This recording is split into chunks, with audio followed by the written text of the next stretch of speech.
on Facebook, so we're going to keep this just to the registered participants.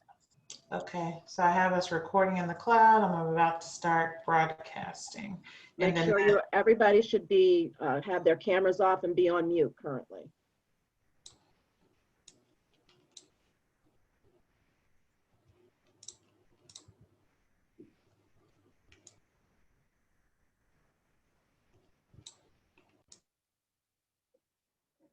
Ms. Goodrum, I turned your camera off.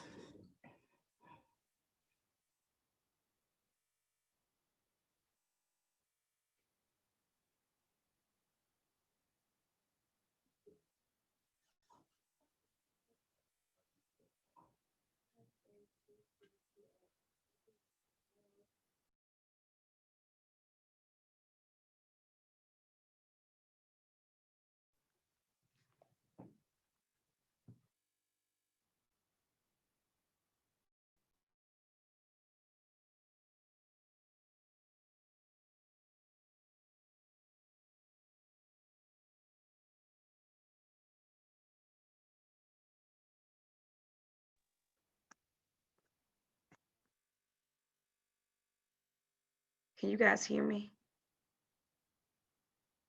Yes, ma'am. Okay.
Miss Crazy T, let's get it.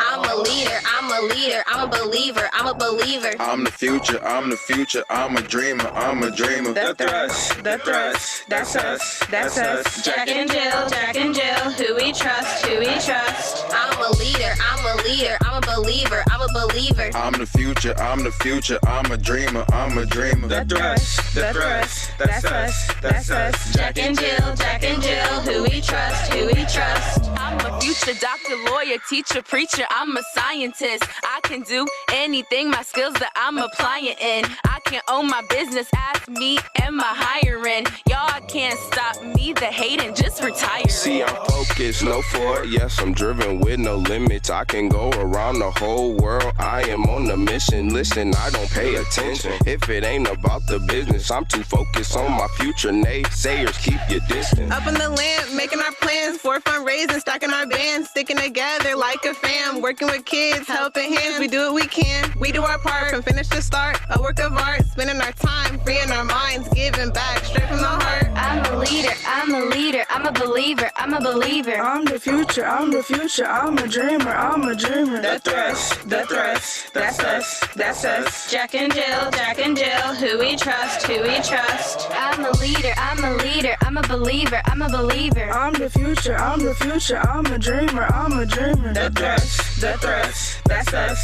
us. Jack and Jill, who we trust, who we trust. Listen, they call me Iowa, and from Cleveland to Iowa, all the way down to Florida, back to Georgia, we fire, bro. You don't know about Jack and Jill, better get familiar. Keeping our culture alive, it don't get no realer. We the realest that it come. We smart and we young. Knowledge is the power. We got power in our tongue. We are the truth. We are the youth. Black as the berry. We got the juice. Up in the booth, letting it loose. We can do anything. This is the proof. Loving ourselves, all about our health and wealth. You know we putting God first. Up in the church, learning about our self-worth. Kick the devil to the curb. Ooh, block him out like hold a weight. These blessings you cannot take. It's God-given. We God children. We destined to be great. I'm a leader, I'm a leader, I'm a believer, I'm a believer. I'm the future, I'm the future, I'm a dreamer, I'm a dreamer. The thrust, that's us. Jack and Jill, who we trust, who we trust. To the top we keep going. We keep learning and growing. Yeah, we are unstoppable. Jack and Jill, you should know them. I'm a king. I'm a queen. Together we do our thing. It's the year of the champions. Listen, we need a ring. Jack and Jill is the truth, is the truth. Rep the culture, and the youth. Jack and Jill is the truth, is the truth. Rep the culture, and the youth.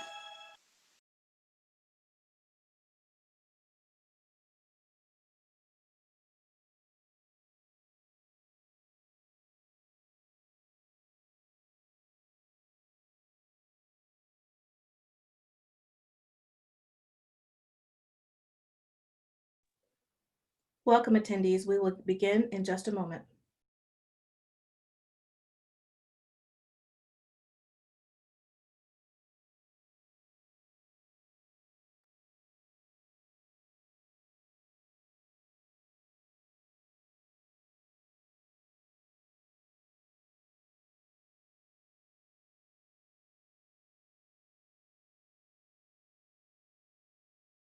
Create state budgets. A sizable portion includes school funding. The governor you vote for can approve or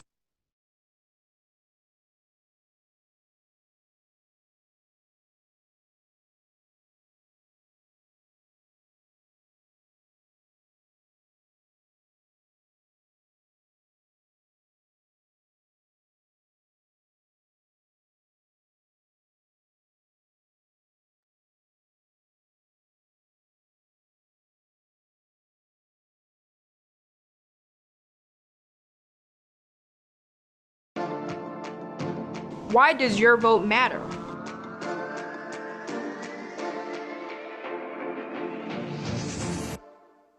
Casting a ballot in your local, state, and national elections is an important way to have a say in the educational decisions that impact children. The members of the school board you vote for are responsible for hiring the superintendent and determining the school's curriculum. The state legislatures you vote for create state budgets. A sizable portion includes school funding. The governor you vote for can approve or veto any educational laws and budgets enacted by the legislature. The president you elect appoints the Secretary of Education, who is responsible for what students learn and how they learn it. Every student, regardless of his or her zip code or socioeconomic status, deserves equal access to educational opportunities. Why does your vote matter? What does the environment have to do with voting?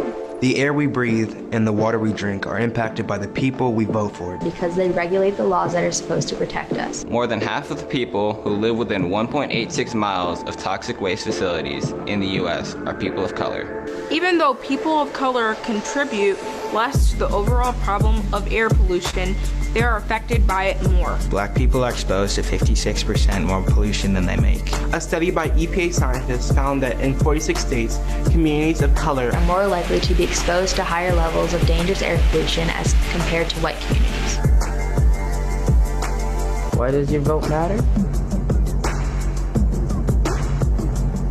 Black people have been hit hard by the coronavirus outbreak, accounting for a disproportionate share of deaths. Nationally, Black people account for about 13% of the population, but 24% of the coronavirus deaths. Black men are 75% less likely to have health insurance compared to white men.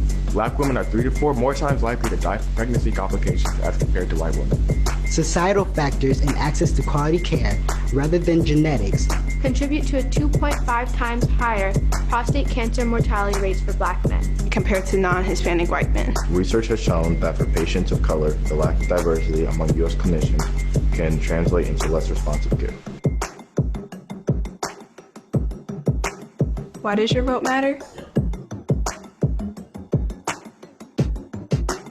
Black Americans make up 13.4% of the population, but 23.4% of the people killed by the police are African American.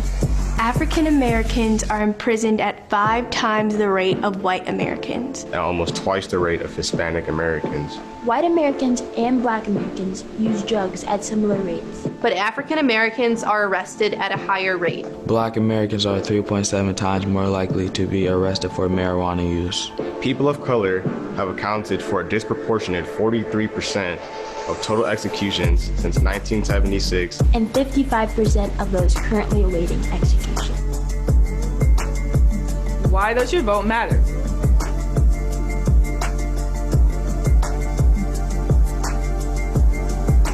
$36,000 Americans are killed by guns each year, an average of 100 per day. Americans are 25 times more likely to be killed by a gun than people in other developed nations. Gun violence is the second leading cause of death among children overall. The background check system works. It has stopped over 3.5 million illegal gun sales in the last 20 years. Assault weapons were used in the 7 deadliest shootings in the past decade. Currently, assault weapons are no longer regulated at the federal level. During the 10-year period where this ban was in effect, mass shooting fatalities were 70% less likely to occur. This is why it matters. And this is why it matters. This is why it matters. Vote. Vote. Vote. Vote. Vote. Vote. Vote. Vote.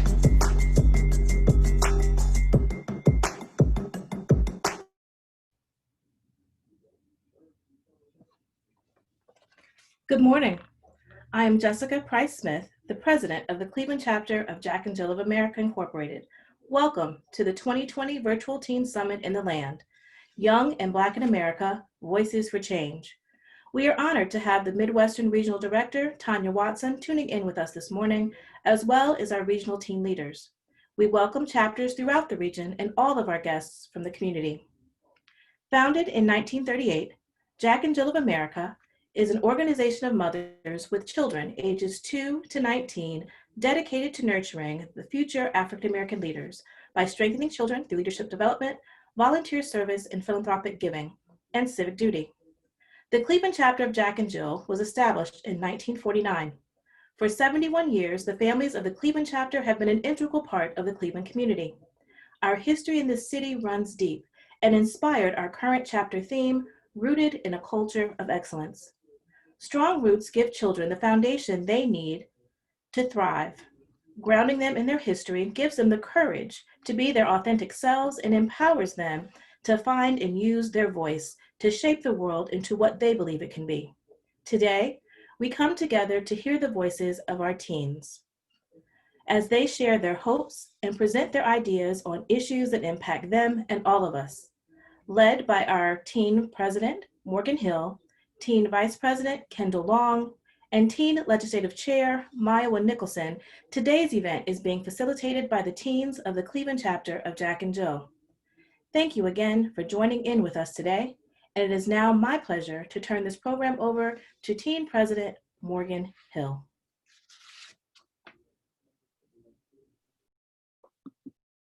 Good morning and welcome to the third Biennial Summit in the Land.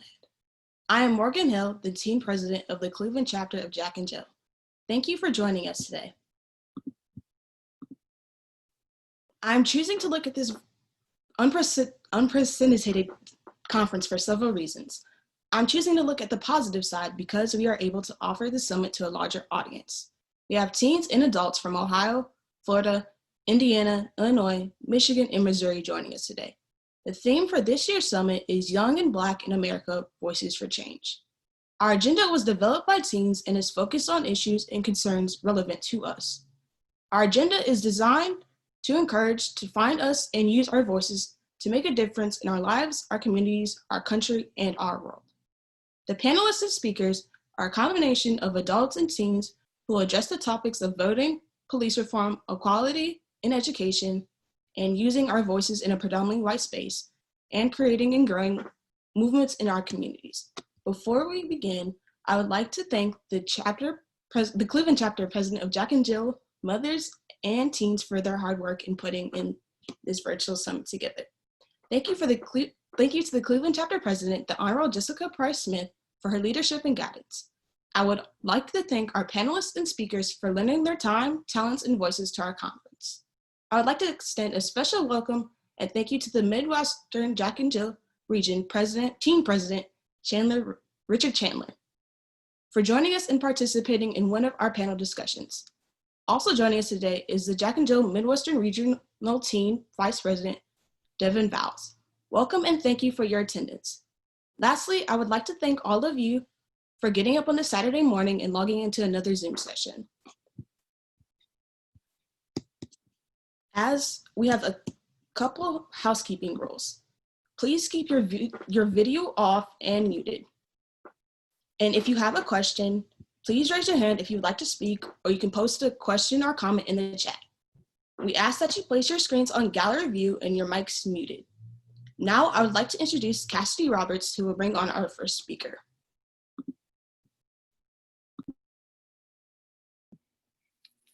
Good morning. My name is Cassidy Roberts, and I am the Teen Recording Secretary for the Cleveland chapter of Jack and Jill. To kick off the Teen Summit, I would like to introduce Councilman Bashir Jones. Ward 7 Councilman Bashir Jones was elected in November 2017, becoming the city's first Muslim council representative. Councilman Jones serves on 4 council committees and has been recognized nationally for his grassroots activism relating to issues of social justice and empowering those who are left out of the American dream. He has received various awards for his work, hosted his own talk show, and has been a guest correspondent on CNN, MSNBC, and C-SPAN. A graduate of Morehouse College, Councilman Jones is a member of the NAACP and Alpha Phi Alpha Fraternity Incorporated. Councilman Jones will talk to us about the power of the Black vote. I introduce to you Councilman Bashir Jones. Good morning, good morning, good morning. Can everybody hear me? If you can hear me, you good? All right, good, good, good, good. First and foremost, we thank the Creator for another day of life. Despite what's going on in our lives, it's a blessing to have life. I'm so thankful to be here with you this morning to talk about a very important topic, of course, about voting and why our vote matters. I want to tell you a little bit about myself. Originally, I am from Brooklyn, New York. When my family moved here to Cleveland, we were homeless. We lived in the homeless shelters here in Cleveland, Salvation Army.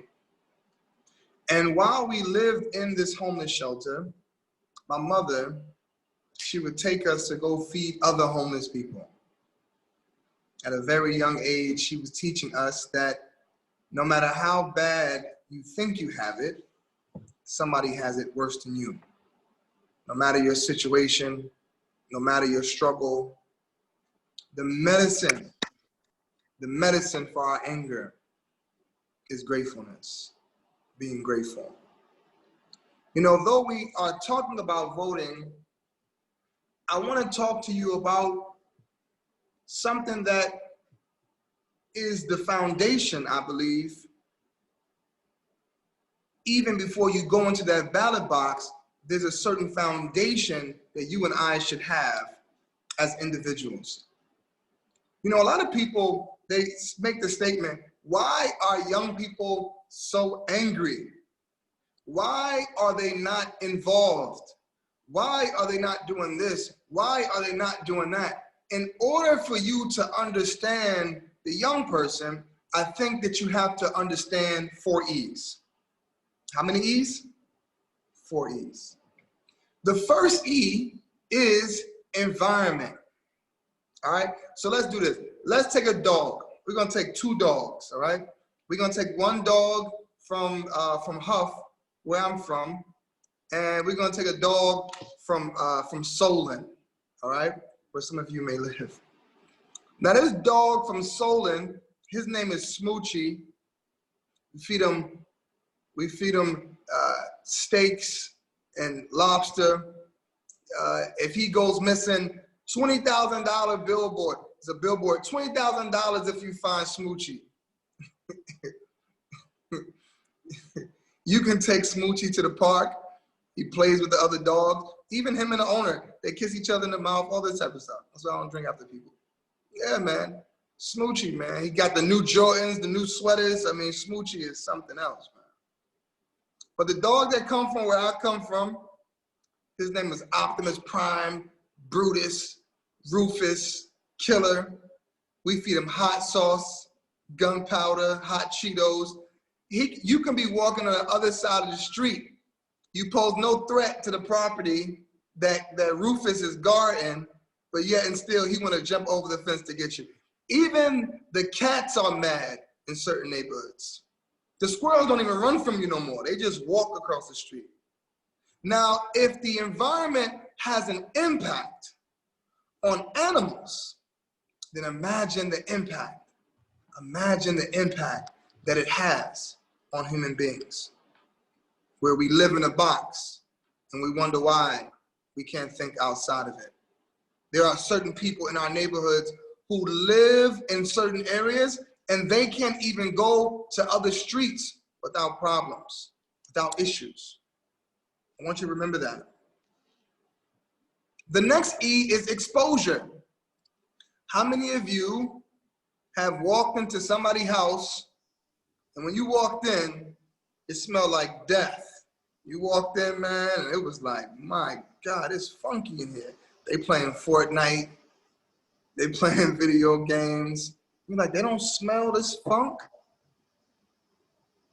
You know the crazy part about it is that if you stay there long enough, you won't smell it either. So we see poles wrapped with teddy bears so much. We see death so much. We see murder so much that to see it don't even bother you. The final 2 E's is education and your experiences. And when I say education, it's not just what you learn in school, but who are you? Why are you? Why were you born at this time? Why were you created for this time and this moment? Why weren't you born 1,000 years ago? What is it about this time that the same God that created the mountains and the stars and the universe and the oceans felt that it was necessary to create you? Yes, very important. So what I want to say to you, somebody say that I'm frozen right now. I hope not. So what I want to say to you is that in order for us to make the change that we are looking for, it happens not just in the ballot box, but it happens right in your own neighborhoods. It happens right in your own schools. What are you doing? You don't have to wait for nobody to come and make a change in your neighborhood for you to pick up the trash, or that cousin that needs help reading, or that family member that needs support. You can make a change today. many times our young people, they think, well, I have to wait till I get out of school. I have to wait till I become a millionaire. I have to wait to this, wait to that. No, no, no, no. You don't have to wait to make a change. You can make a change today. And voting is just one part of it. But voting is not the end. It's only the beginning. I was talking to some of my young people here in my neighborhood. Many of them, and probably many of you, have family members who have gone to jail unjustly. Some of them who've gotten more time when they could have gotten less. Those same judges that put and lock some of our people away and throw away the key are elected officials. We vote them in. I know with all of the money that's going on and all the commercials, we're focused on Donald Trump and Joe Biden, but there's a lot of Donald Trumps right in your city. They're your judges, they're your council members. Yeah, Donald Trump or Joe Biden, yeah, that's important who is in the White House for sure. But what affects your life quicker is who's your council person. What judges are on the bench? Who's your mayors? That affects your life much quicker. But we're so focused because of the fanfare about who the president is, when you really need to know who's the one that put your cousin in jail for 25 years when they could have only got probation. Who's that council person that affects how your street lights or what roads get paved or what schools get funded? These are the questions that you have to ask yourself. So I came here today not just to talk to you about voting. That's a part of it. But what does it mean if you vote and you do not hold the people accountable that you voted for? Young people, your time is now. Your time ain't tomorrow. It's right now. You know what they told me? It's, who you think you are because you graduated from Morehouse? Or who you think you are because you a member of Alpha Phi Alpha Fraternity Incorporated? Or who you think you are because you from Huff? Who you think you are? Who you think you are? It's not about who you think I am. It's about who you think I'm not. Because the Creator created me to be a solution on this planet and not to be a problem. But if you're worried about who got something to say against you, you ain't paying attention to the one who is for you, which is the one who created you. Or you're gonna have some haters. Matter of fact, if you don't, you need to go get some. You're gonna have some enemies. If you don't, you need to go get some. Why? Because sometimes your greatest inspirations don't come from your friends. Sometimes the biggest push comes from those who hate you. So I want you to get active. I want you to get out there and vote. I want you to support your community. It is our time right now, not tomorrow. You may not live to see tomorrow. I just buried one of my young guys, 16 years old, shot and killed. The amount of funerals that I've been to of young people will blow your mind. So don't think that you're gonna be here forever. Time is ticking, and every single day is one day going closer to the grave. But the question is, will you live long after you physically die? So you gotta support your community. You got to build businesses. You got to support businesses. You have to be committed to making your community better. And don't be those who complain about why it's wrong, but be amongst those who come up with the solution to make it better, because everybody can be in the arena clapping or booing for those at the free throw line, but it's different when you're on the court. Are you on the court? Are you on the court? Not in court, but are you on the court? Are you? So this is what you and I need to do. Number one,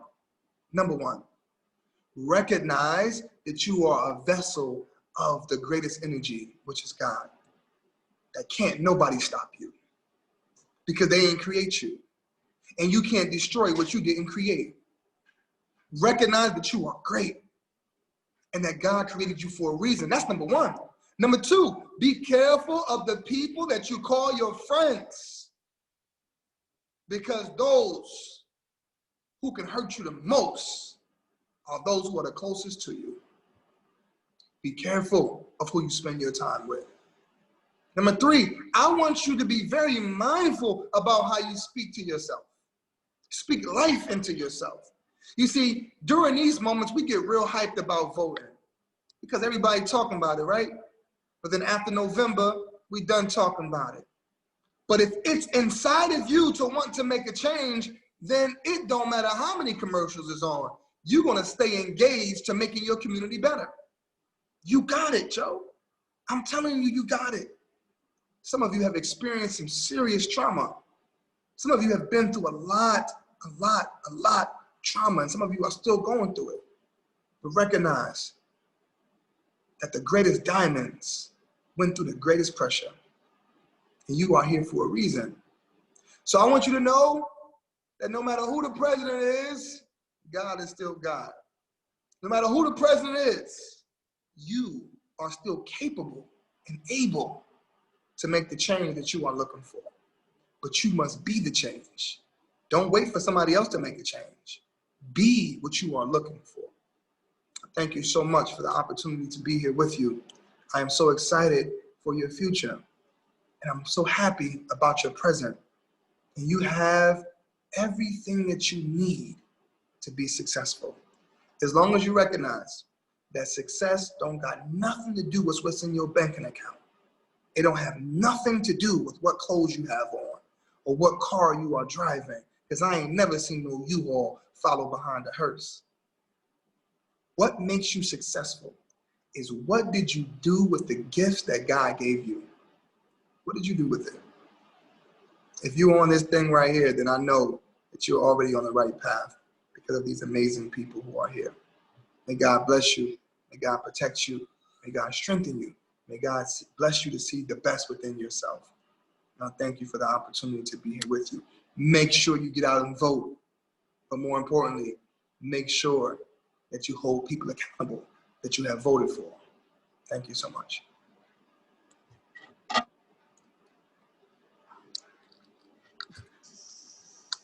On behalf of the Cleveland chapter of Jack and Jill, thank you, Councilman Jones, for speaking with us today and encouraging us to remember that our vote is our voice. So now I turn it over to Blake Gordon. Thank you, Cassidy. Good morning. I am Blake Gordon, and I am a member of Cleveland chapter of Jack and Jill. Our first panel discussion will be on police reform. I am pleased to introduce our panelists for this session. Aisha Bell Hardaway is the moderator for this session. Aisha Bell Hardaway is an assistant professor of law at Case Western Reserve University School of Law. Professor Hardaway is also the director of Case Western University School of Law Social Justice Law Center and the co-director of the university's Social Justice Institute. In addition to her teaching responsibilities, Professor Hardaway currently serves as deputy monitor of the independent monitoring team appointed to evaluate the progress and implementation of the Cleveland Police Department's reforms, mandated by a settlement agreement between the City of Cleveland and the U.S. Department of Justice. Professor Hardaway was an assistant prosecuting attorney for Cuyahoga County and was elected to serve on the Shaker Heights City School Board in 2017.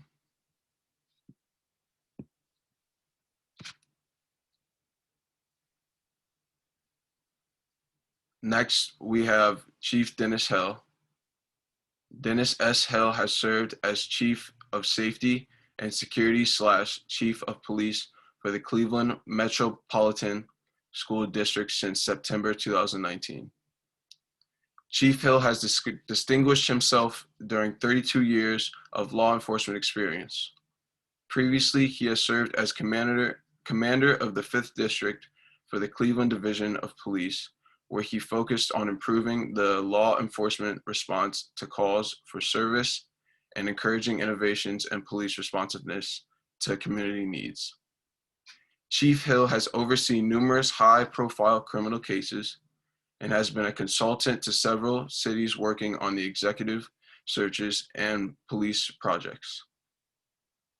Chief Hill has attended numerous executive seminars, including the Police Executive Research Forum Senior Management Institute for Police. at the Kennedy School of Government at Harvard University. Our third panelist is attorney Keith Oliver. Keith Oliver, JD, is currently an investigator in the official of professional, Keith Oliver, JD, is currently an investigator in the Office of Professional Standards, where he has been working since 2016. There, he investigates police misconduct allegations against the Cleveland Division of Police, as well as unsworn police personnel. Mr. Oliver currently lives in Shaker Heights with his family, where he is actively involved in the Shaker Heights Anti-Racism Coalition. In order to pass police reforms in Shaker Heights, Mr. Oliver is a member of Alpha Phi Alpha fraternity. On this panel, we also have teens from other Jack and Jill chapters. I'm going to introduce each teen themselves. When I call on you, please give your name, school, grade, Jack and Jill chapter, and position with the chapter. Richard Chandler.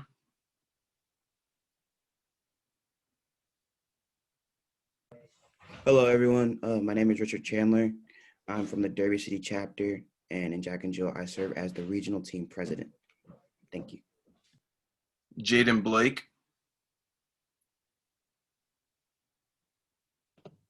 Hello, my name is Jaden Blake. I'm from the Chicago Teen Chapter, and I serve as the Social Actions Chair. Amaya Eaton. Hi, my name is Amaya. I'm a junior at Bishop Hartley High School, and I'm from the Columbus, Ohio chapter, and I'm the legislative chair. Cameron Houston. My name's Cameron Houston. I'm a senior at Laurel School, and I'm the president of the Erie Shores chapter. Madison Maynard. Hello, I'm Madison Maynard. I'm a sophomore at Gilmore Academy. I'm the teen corresponding secretary for the Cleveland chapter. Shanna Patrick. Hi, my name is Shanna Patrick. I'm a senior at CVCA. I am the president of the Akron chapter. Welcome to you all. I will now turn it over to our moderator, Mrs. Aisha Bell Hardaway. Thank you, Blake. It's a pleasure to be with you all this morning. Good morning to everybody. This panel discussion is critically important, and I admire this organization's willingness to engage in the conversation and make sure that our youth have an opportunity to speak about the way that policing has impacted their lives, the way that they imagine what policing should look like in their communities, in this country, and as well as for them to have an opportunity to speak with subject matter experts, Chief Hill and Investigator Oliver, on what and how they may be able to impact or improve policing moving forward. So with that, I want to ask, I know we have 6 student panelists, but I want to make sure that everybody has the space to lend their voice in the room. And so perhaps in the order in which you all introduced yourselves, if you could please just tell us how policing has impacted you personally in your life, and or if it hasn't impacted you directly, what you've been doing in the area of policing. Does that make sense? And I think that means we'll start with Jaden.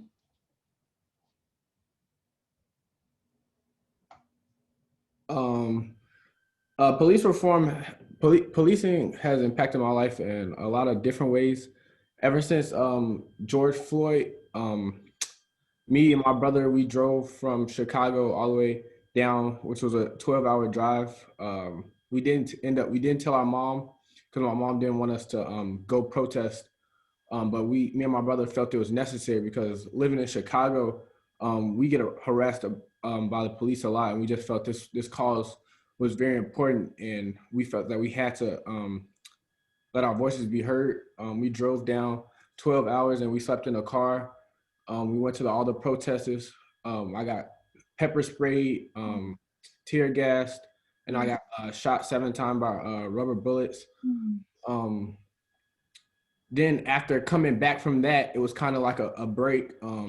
We as the Jack and Jill chapter of Chicago, we had a march for the smaller kids. Like we marched on Martin Luther King Drive.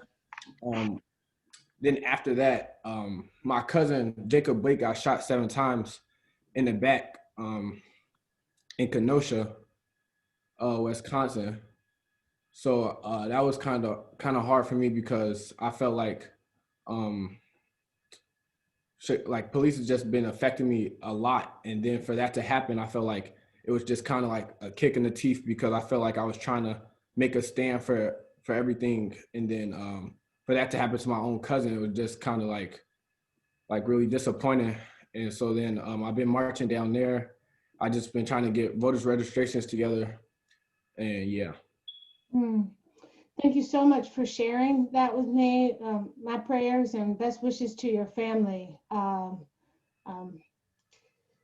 And we'll talk more. I wanna at some point hear Investigator Oliver. I think it would be great when we turn to you all for you to speak directly to First Amendment sort of right to protest and the expectation of police conduct at protests, okay, and the complaint process there. I can't remember who was next. In terms of introductions, I think, or maybe Richard. I think I probably messed up. Richard Chandler was first, right? Yes, ma'am. Thank you. So policing is a tough subject to talk about for me. I can vividly remember the morning waking up, knowing that the Trayvon Martin story, and I kind of remember all these things that happened to people that look like me. And now living in Louisville with the Breonna Taylor case, it's pretty scary. I don't really know what to do some days because it feels like we'll never get justice, but it will never get closure. But in my soul, like I feel like we have to keep fighting harder and harder and find ways to reform. So like what I've been doing so far is just trying to, my parents won't allow me to go to protests, but what I've been doing is like, trying to get people to register to vote and sending out voter registration cards and working with different groups on like voting day because the way they're changing it because of COVID on how to get people there to make sure that they do vote. Mm-hmm. So that's pretty much what I've been doing. But I mean, it's a sore topic because being an African-American male in the places we are, it's like we did something wrong just for our color. And I don't really know what we did. Mm-hmm. Mm-hmm. I can assure you we have not done anything wrong. But I understand the feeling and want to just acknowledge the fact that, it is tough every day, but the reality that you're finding ways to get involved and engaged, I think is all anybody could ask. And so you have to stay true to you with that. Thank you for sharing. Was Amaya next? I'm sorry, guys, if I'm screwing this up, or was it Madison? You said it right. Thank you. Yes, I was next, actually. Like Richard said, policing is a very sore topic. Me, myself, I did lose a friend to the Columbus Police Department last year. It was very hard to see someone that, you're Snapchatting one day and then the next day they lost their life to people that we think are supposed to protect us and save us. Just on that topic, like what have I been doing? I attended protests with my family. We went as like I don't want to say a family outing, but we went as a group, as a family.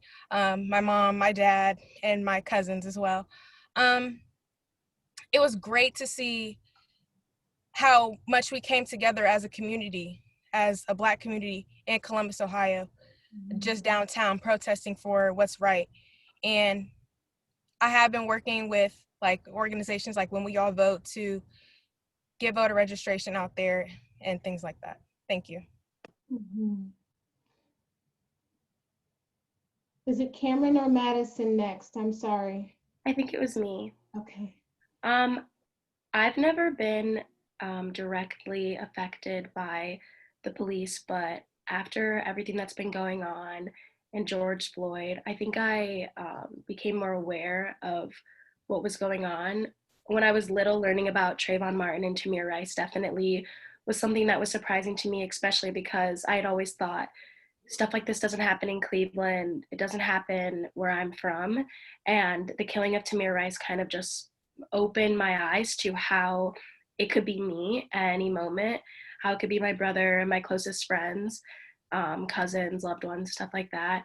And when George Floyd died, I think I just really realized how much power I had, and how many resources I had available to me to be able to use my voice and to go to protest and to speak up in my school communities, in my church communities, and just being able to see that even though we're younger and, you know, not really able to do much, there's still so much that we can do. And I think the policing has just taught me, especially that something needs to be done and we can change it.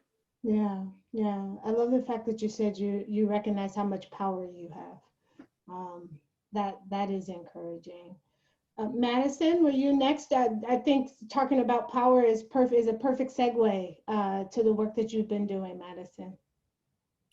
Yes, I've never been directly impacted by police brutality either, but after the death of George Floyd, I realized that I had to do something. I realized that, you know, even though I am just in high school, the summer before my sophomore year, I had platforms to have my voice heard.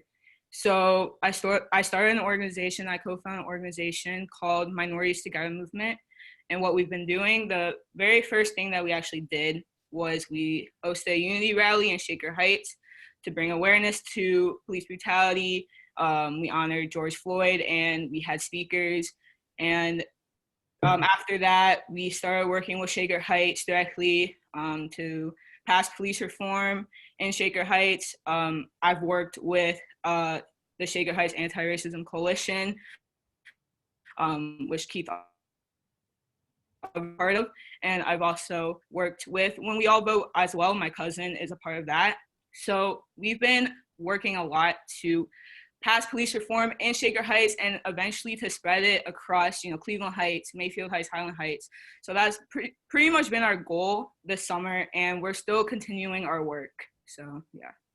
Thank you for everything that you're doing. I live in Shaker Heights, and so I am extremely heartened by the notion that you all are going to make sure that the police department here lives up to the ideals of our community. Thank you.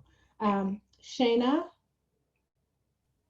Hi, kind of like what Cameron and Madison said, I personally haven't really had a bad encounter with a police officer, but it was just really hard because I remember ever since I was younger, being taught that police officers are there for you and they're supposed to protect you and they're on your side, and having to see the way that they treat African Americans and what they did to George Floyd, Trayvon Martin, Breonna Taylor, it was heartbreaking. And that really kind of opened my eyes up a lot because I was like, well, they're actually not on our side. They obviously favor like white people, and they dehumanize us when they put their knee in George Floyd's neck.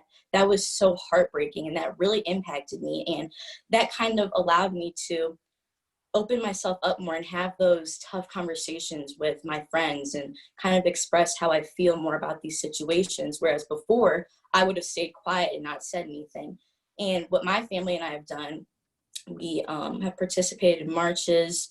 I know we've been posting a lot, kind of signing ballots, just stuff like that, getting our voice out there, trying to let the police officers know, like, this is not okay. And yeah, so that's kind of what we've been doing. But overall, this is just a really tough situation, and it's really impacted our lives. Yeah. So, yeah. So, Mr. Oliver, it sounds like we have a very active panel of students who have found themselves at protest.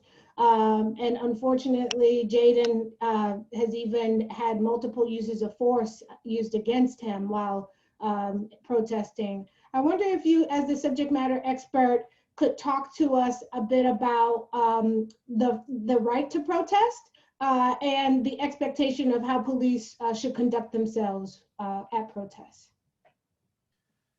So yes, thank you, Ms. Hardaway. I just want to first acknowledge just all of the youth that are a part of this panel. You guys, you know, experiences are just very important in shaping just the way you're going to go forward. And so far, you guys are engaged. You know, you're even being involved in an organization like Jack and Jill, some of the other organizations that you guys are engaged in. That's important to take actions that are addressing just kind of the root of these issues and not just kind of being somebody on the sideline. So I just want to applaud you guys. And Jaden also, man, my prayer goes out to you. You know, so many times we see these stories on the internet, but we rarely meet somebody who was kind of directly kind of affected by it. So yeah, man, prayers go out to your family. But yeah, so I work in an office called the Office of Professional Standards, and we investigate police misconduct in the city of Cleveland. And our city has been kind of touched because we had several protests in downtown Cleveland in which police were involved. And our office is tasked with investigating police officers. Our office is a civilian office, and it's a part of a consent decree that the federal government has with the city of Cleveland. And as a result of that, our office, it was previously a police office that was occupied by police officers, but now it's a civilian office. You know, it's under the premise of that civilians would be more suited to conduct unbiased investigations against police officers. And so many cities actually around the country have these civilian oversight offices, civilian accountability. And so I would encourage you guys to even just do research into that, because it's a growing kind of field. I don't think it's going away. And so it's only getting bigger. Right now, many major cities have civilian oversight where civilians investigate police misconduct. And so, and as a matter of fact, Jaden, I believe Chicago has their own civilian oversight office. But the First Amendment actually gives individuals the right to peaceably assemble, to gather, and to protest peaceably and petition the government for a redress of their grievances. So that means people have the right to peaceably assemble. People have the right to gather, to protest, to chant. And so, you know, and police, they are tasked with obviously maintaining law and order, but they have to respect that right. So if they are, you know, disrupting peaceable assemblies, you know, that's certainly problematic. Now, you know, when police are using force unnecessarily, you know, when there's a peaceable assembly, but there's force still being used, then that's problematic. And those are situations where individuals can file complaints, and our office will address those complaints. We'll investigate, we'll conduct full investigations, and we will present those findings to, in our city, a civilian police review board. And then the civilian police review board will make a determination of whether those officers will face discipline. So that's the model that we have here in Cleveland. Different cities, though the models tend to vary a little bit, but these are offenses that can be redressed through the civilian oversight process. Yeah, I appreciate if I could just add to, if I could just add to, and if you're in a city where you don't have civilian oversight, you can still file a complaint with the police department against an officer for his conduct with you. Obviously, there's questions as to whether or not there would be bias, right? Which is why we want civilians and not the police policing the police.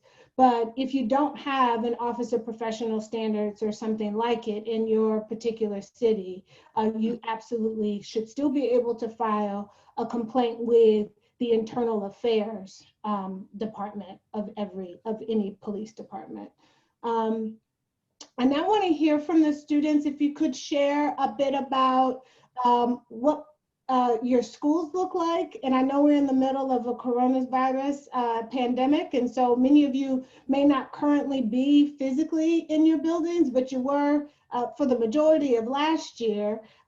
If you could talk to us a little bit about if you have police officers or metal detectors or security guards in your schools, and what your thoughts are about the appropriateness of their presence.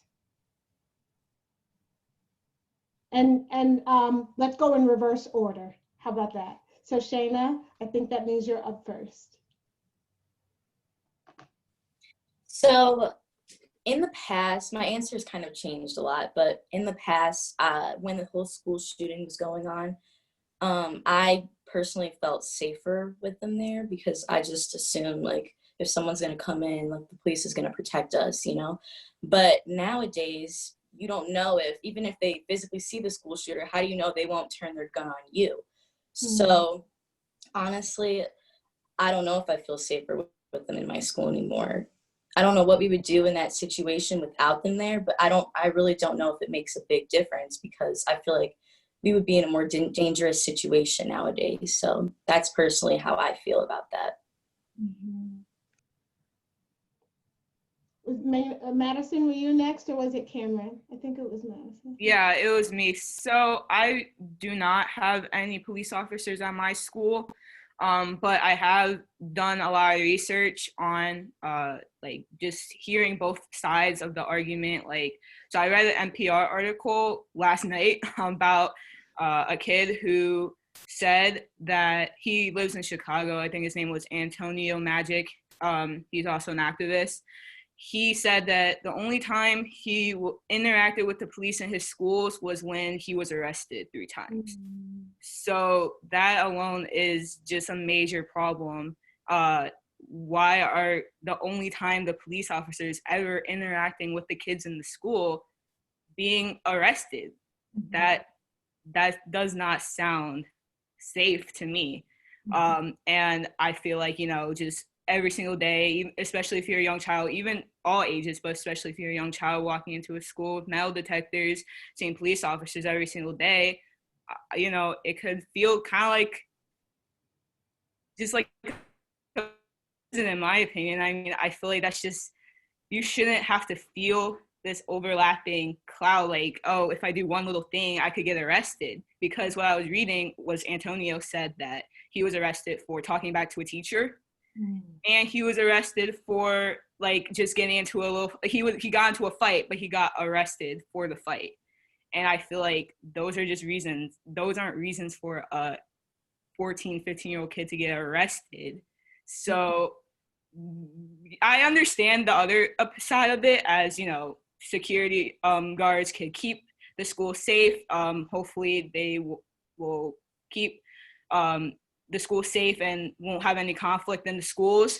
But it's different when those police officers abuse their power. Gotta make sure that they don't abuse their power.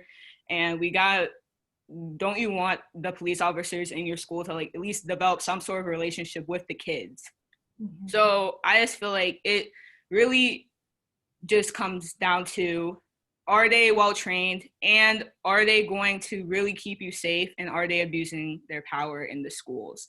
I understand that some schools definitely need it. If there was a school shooting, I understand that that could happen right after that, but I just don't feel like it's necessary. I appreciate your thoughts. Cameron? Right now, I'm taking a class about the prison system, and we're learning a lot about the school to prison pipeline. And I just find that extremely interesting. I honestly think that a lot of times students are groomed to go straight into prison.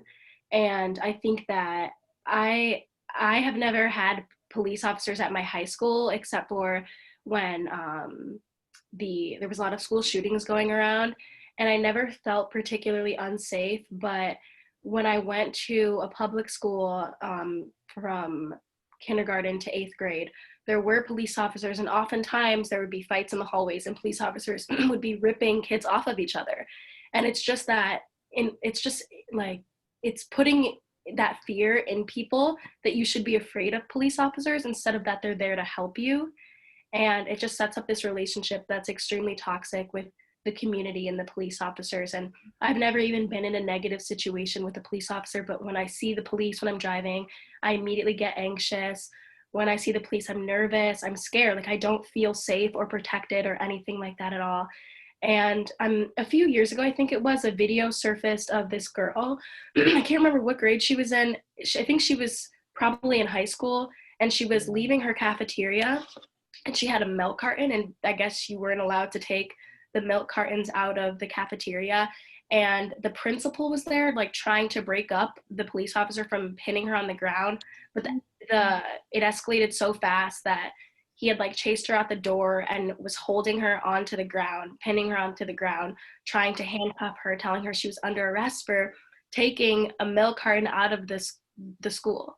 And I just remember watching the video and I was in tears because she just looked and sounded so terrified.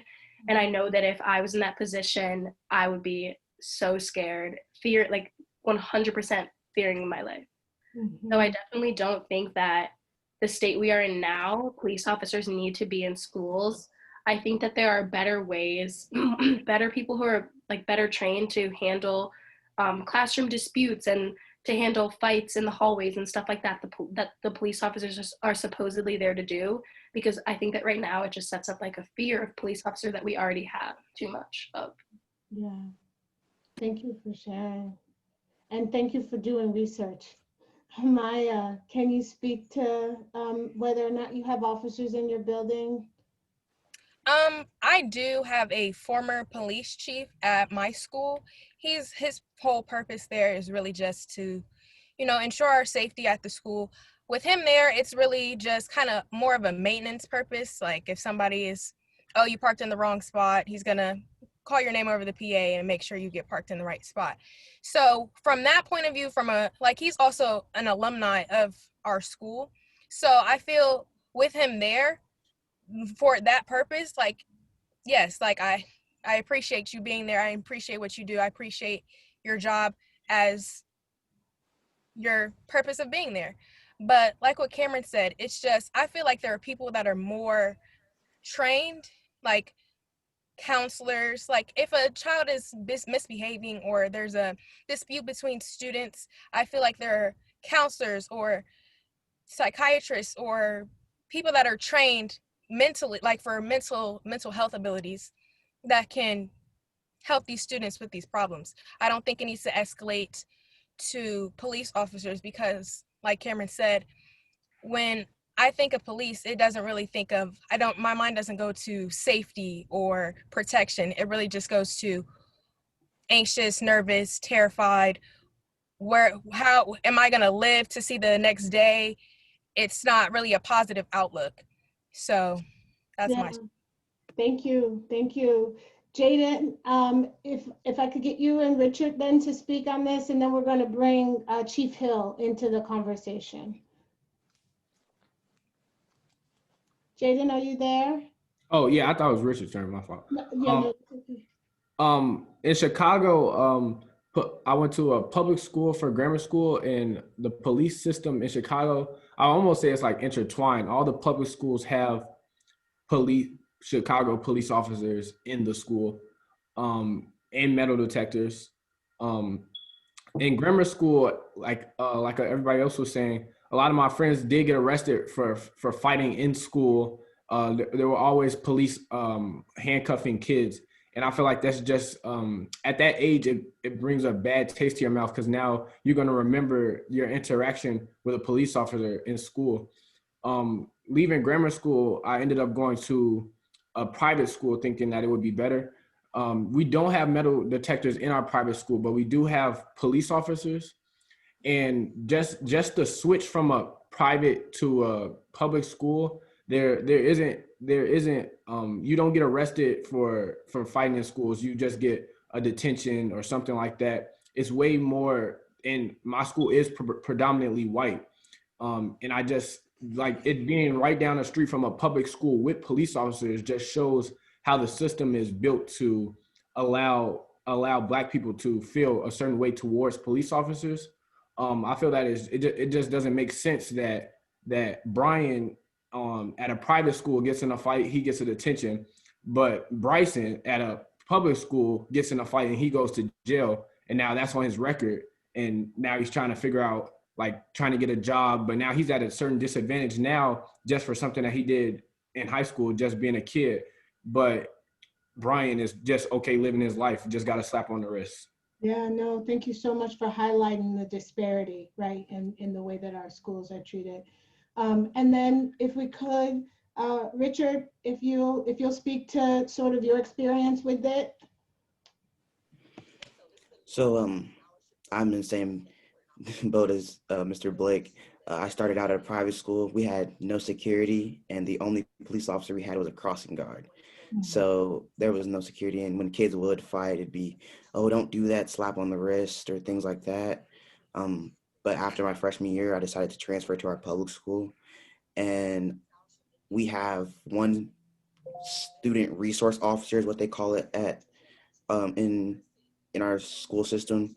And I put that in air quotes because they say they're trained, but you can tell they're not just by the way they walk around and the things they do. And then they have 16 security guards. So we have there are 3 floors to my school. So 4 that walk each floor. And then like we have a courtyard and outside classrooms, and they have the other ones walk outside. So it's pretty like, I call it like jail-ish, because like while we're in class, you got somebody walking around, making sure you don't leave and things like that. And then if you leave class, you have to go to this room, and just the things that students say those security guards do in those rooms is crazy. Like they'll freeze them out in the winter by opening the windows and turn off the heat. And it's kind of like, for me, it's mind-boggling because like you want these students to be successful. Like high school is supposed to prepare you for later success, and you're preparing me to almost be in jail in a sense by having these people walk around. You know, I can't leave class, and they're like, where's the note? Like it's just so much like jail to me that's kind of weird in a sense. Like, how is there a place for education turn into jail? Yeah. Well, thank you for giving us a real life example of the school to prison pipeline that Cameron highlighted earlier. I think that's really, really critical. So Chief Hill, if you could tell us a bit about your role at CMSD, and then talk a little bit about what the students should expect from student resource officers or police officers who are in their buildings. And I would love for you to share with us the rights that they have as minors, and how they might ensure that their rights are protected, especially in a space where their parents are not present. Okay, good morning. It's a pleasure to be here. I am just overwhelmed by the comments that I've heard. You know, as a parent, I'm Morgan's father, you know, and to hear all of the things that were said, Shayna, you don't feel safe. You know, I grew up and was told that if you look for this badge, if you were in trouble, you know, if I got lost in a park, I went to find a park ranger. My uncles are police officers.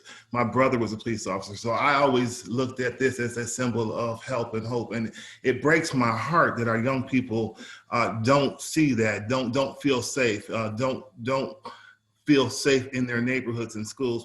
And all of those feelings are warranted because we have the evidence of what has happened. You know, I heard Jaden Blake talking about his cousin, and I heard about the use of violence against him in the peaceful protest. And my mind went back to CPD days when we had to go out, and I had to go out and ensure the KKK had an opportunity to come into Cleveland. I had to protect the very thing that I despise, but they had the First Amendment right to protest. So I understand both sides of it. For our schools, let me say this about our young people. Our young people are our most precious and valuable commodity.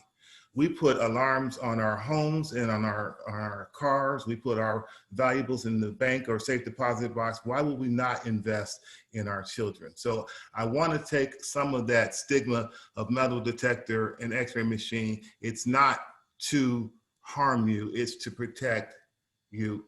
if you look at school shootings occur from people that have ties to the school community. It's a disgruntled student, it's the spouse of a teacher, it's usually someone who has a tie to the community. They don't walk off the street and do these acts unless they've already had some interaction with the school. 97% of the school shooters have a tie to the community. Cleveland has already had its own school shooting. We had Success Tech in 2007. And from that, we had to invest in both hardware and humanware. Humanware is the officers. Humanware is also our social emotional learning, because a lot of what happens in terms of violence in the school is preventable if you form that relationship. I heard one of the young ladies talk about the relationship with the officers. And let me give you some context too. In the Cleveland Metropolitan School District, we're unique in the state of Ohio. We're the only K-12 environment that has its own police department. So unlike Columbus or Chicago or some other places, if you see a police officer in a Cleveland school, that officer is an employee of the school district. And why is that key? Because we get to grow our own fruit. I get to put my stamp and teach them how I want them to interact with our students. I came from a arrest first, ask questions later mindset as a police officer, but I came into a school district and realized that these young people are not our enemy. They are not the bad guy. We are here to protect them. And I tell my officers to protect them like they're your own child. We've had less than 6 arrests per year since 2015. So I know there are employees of the school district on this phone, on this Zoom, that can verify that we have our officers in place to ensure that we don't have the disruptions, but we're not here to arrest our kids. My first conversation with my boss when he hired me, he said, we are not in the business of putting cases on our kids. The relationship between the security officer, the police officer, and the student should be one of mentor, coach. I can give you 12, 15 examples of wonderful things that our officers are doing. I got one security officer, Melvin Burke. He's got 5 young ladies in the WNBA. I've got another officer who takes money from his own pocket and feeds homeless or feeds communities, takes kids to Washington, D.C. and teaches them about our history, our culture. So we never want to be in an adversarial relationship with our scholars. What are your rights as a scholar? We call them young people for a reason. The emphasis is not on young, but it's on people. We're all people. So you have the same rights that any adult has, right? You have the right to remain silent. If someone's accusing you of something, you don't have to answer that. What have you done? You can request that your parent be present. I tell people this though, and Mr. Oliver, I hope you can speak to this a little bit. The time to plead your case is not on the street. Because a lot of times what happens is we get, as an individual, we know or we feel that we're in the right. We want to stand up to the just side of what we've done. And we want to prove to that police officer we haven't done it. That's not the time to do it, unfortunately. The time to do that comes down the road when you want to file your complaint, when you want to have your day in court. So I say the key to success in the interaction with the police officer is to listen. Listen, document, be prepared to defend it later. If you're accused of something you know you didn't do, the truth stands by itself. A lie needs a defense. So if you know you haven't done it, I would just rest there and say, okay, listen, I'm being accused of something I haven't done. I want an opportunity to talk to my parent. I'd like to be heard on this. Is there an avenue? May I have your name? May I have your badge number? Be respectful. And I know it's difficult sometimes to be calm in situations because we're asking people to be calm when sometimes things are chaotic. I tell my officers that our responsibility is to ensure safe teaching and learning environments. And we do that through a number of ways, not just our physical presence in the building, but our relationship with the scholars. Our officers should know you by first name. And you're walking in, when students walk into a school building, the first person they see at the school day is a member of safety and security. They've seen a bus driver, from the operations division. They'll see somebody from school nutrition if they pass out lunches.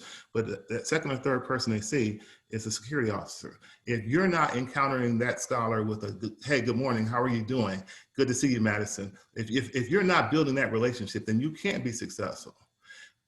Our students come to us with problems. They'll tell us when there's a gun hidden in the bushes, or when there's some threat of an activity after school, something's going down, because they have formed relationships over time with our officers. And that's the key to our success. If we can dialogue and engage with them and let them know. I tell people all the time, I don't want you to see Chief Hill. I want you to see Morgan's dad, or I want you to see, Deacon Hill. I want you to see, somebody other than the business side of Dennis Hill, because if you see Chief Hill, we got a problem. I don't want us to have a problem. I want us to have a preventative solution. Thank you so much for sharing that. I hope it's been helpful to our student panelists and those listening. Unfortunately, I was told 7 minutes ago that we had 5 minutes left. Which means we're 2 minutes over at this point. I don't see any questions in the chat. They're not viewable from my side of the Zoom webinar.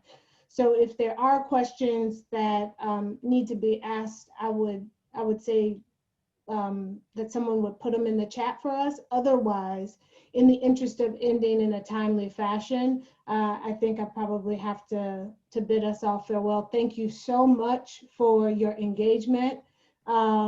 I have to say that I am so impressed and inspired. The work that we do every day, at least me, it gets to be a lot, but to listen to you all today was nourishing for me. It was inspiring for me. It helps me to know that we have young people that are coming after us, and will ensure that my grandchildren and my grandchildren's children, right, have the world that they want to live in.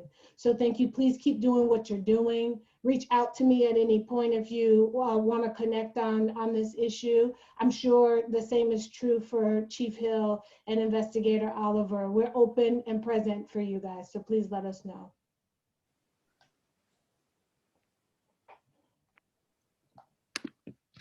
Thank you to all our panelists for a lively discussion. I think we all can agree that police reform is necessary to protect our rights as citizens. A special thank you goes out to our moderator, Mrs. Aisha Bell Hardaway, for leading the discussion. I will now introduce Kendall Jordan, who will open up the next panel. Thanks, Blake. Good morning. I'm Kendall Jordan, and I serve as the Teen Treasurer for the Cleveland chapter of Jack and Jill. Our next panel discussion will be focused on education equity for all students. We are pleased to have students and expert panelists for this topic as well. First, let me introduce our moderator, Mr. Michael Copeland. Shaker Heights native Michael Copeland is the Community Wraparound Site Coordinator for Mound STEM School. Michael is also the host of the Michael Copeland Education Hour on Radio 1490 AM News Talk. His show discusses real issues to better serve our community every first Saturday of the month from 2 to 3 p.m. Next, we have Dr. Angela Goodrum. Angela D. Goodrum, PhD, currently oversees the Equity, Diversity, and Inclusion Initiative for the Shaker Heights Teachers Association. For the last 27 years, she has worked in Shaker Heights City Schools as an educator. Dr. Goodrum is a scholar specializing in diversity and race relations among educators and students in the academic institution. As a woman of the Afro-Latinx community, she is passionate about connecting with issues that persist for students of both ancestries. Also on our panel today, we have Miss Lori Ward. In August 2016, Lori L. Ward became the Chief Talent Officer for the Cleveland Metropolitan School District. In her role, she leads a team focused on the complete life cycle of an employee, from recruitment and sourcing to offboarding. Under Mrs. Ward's leadership, the district has created a non-bargaining compensation manual, an employee policies and procedures manual, and created a leadership development program for aspiring instructional and non-instructional leaders. In July 2020, Ms. Ward assumed leadership of the district's Equity and Inclusion Initiative. Now, I'd like to ask our student panelists to introduce themselves. When I call upon you, please provide your name, school, grade, and grade level. Let's start with Asher Colvin. Hello, my name is Asher Colvin. I'm a junior who goes to university school. Next, we have Denise Davis. Hi, my name is Denise Davis. I go to Jane Addams Business and Career Center, and I'm in 11th grade. Okay. Next, we have Kendall Long. Hi, I'm Kendall Long. I go to Gilmore Academy, and I'm a 10th grader. Next, we have Elizabeth Metz. Good morning, everyone. My name is Elizabeth Metz. I am a senior at Beechwood High School. Thank you. Next, we have Isaiah Peak. Good morning, Good morning, everyone. My name is Isaiah Peak. I'm a senior at Shaw High School. Next, we have Noah Snipes-Ray.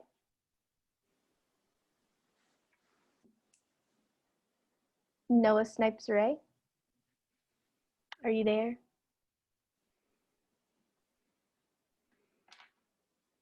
Okay, we're just going to move on. Thank you all. Now I will turn it over to our moderator, Michael Copeland. Good afternoon, everybody, or good morning, I should say. It is definitely an honor and pleasure to be here to serve as your moderator. I once was in your seats as a Jack and Jill teen, so it's nice to come back during my adulthood to see the next generation doing major things. So I appreciate you all having me today. I'd like to once again welcome everybody. Welcome Asher, Elizabeth, Noah, Kendall, Isaiah, and Denise. I appreciate you all being here as our student panelists and our Voices for Change. Also welcome again Ms. Lori Ward and Dr. Jeffrey Ann Wilder and everyone else who was on our panels today. I appreciate you all being here. So I'm going to ask a series of questions regarding education and equity for all students. When that happens, if you all have questions other than the questions I have, please put them in the chat box so everyone can see them, and I can also check there as well. If there are no questions, I'll just continue on with my questions. Thank you so much for having me, and let's go ahead and get started. Okay, for our student panelists, everybody can kind of give their own version of what this means. What does the word equity mean to you? When you hear the word equity, what does it mean to you? We can start with Asher. Well, for me, equity kind of, it means fairness, right? And if you're going to school and things like that, that's one of the main things you're looking for.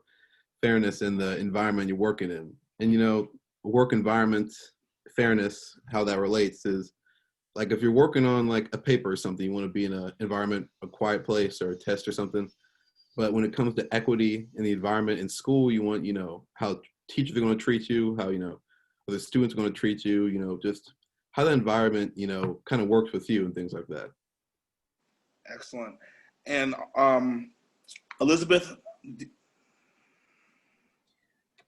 Hello, everyone. I'm so happy to be here. So I think of equity as something that is necessary not only for equality to be in existence, but I think of equity, I frame it as the idea for equal access. So not just resources being in existence, but meeting citizens and residents and students in the classroom where they are at and bringing them to a level where they are able to maintain resources equally and cater to their needs specifically. Excellent, excellent. And I want to turn over to our adult panelist, Ms. Lori Ward. Good morning, everyone, and thank you for having me here. Equity, to me, is providing the resources individually to meet a person where they are in order for that individual to be successful. Doesn't mean an equal treatment. It means giving resources, supports for a person's needs when they need them. All right. And Dr. Jeffrey N. Wilder? Well, actually, I am in place of Dr. Wilder this morning. This is Dr. Goodrum. Oh, I'm so sorry. Welcome, Dr. Goodrum. I look at equity. It's okay. It's okay. I'm okay with that. I look at equity as an opportunity to ensure that every student has the tools to be productive and not to be selective in tools you give these students. And so that if I give it to one, I give it to another, and if they don't have it, I give them additional tools so that it's a balanced playing field. So it's not always just the same tools, but if I see a student needs 2 or 3 tools, I want to make sure they get those 2 or 3 tools in comparison to maybe one student that just needs one. So giving them an opportunity to achieve is one of the greatest ways to ensure equity in the classroom and beyond. Excellent. Thank you all so much. I just wanted to spend a little bit of time on that one question, but this next question is for all student panelists. What is it like to attend your school? So I would like each student panelist to go and welcome Noah to the panel.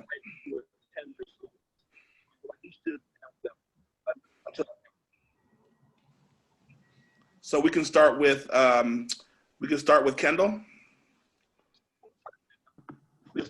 For me, to go to my school, I go to a private school. So say it's different than going to a public school. It's a smaller class. It's like only 100 of us in our whole grade. It's different from being, when I was younger, I went to a public school. I went from being like one of like maybe a lot of Black kids, like it was mostly Black, and then to only being one of 3 very quickly. So I would say it's just really trying to be able to find people to be able to communicate and understand you. We have people like that, like there's other Black kids in our school, but trying to create a community of like all the Black kids together and sort of like united as one.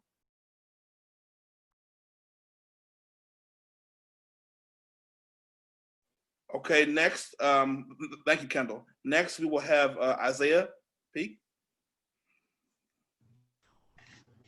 I go to a public school, and for me, it's actually a nice experience with my school. Like with Shaw, it's like a big family. Like everybody is together. We might have our differences, but we are together. Like as a whole, we all together. It's no problem. Like, you might have a problem here and there, but together we like it's good. It's a good experience. Like some may say it's public school is like a little shaky. It's when you get in there, you will have fun. You get help if you ask.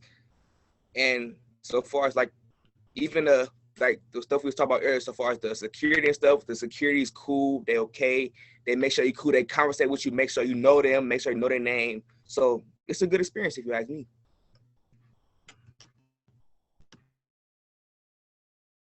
Thank you, Isaiah.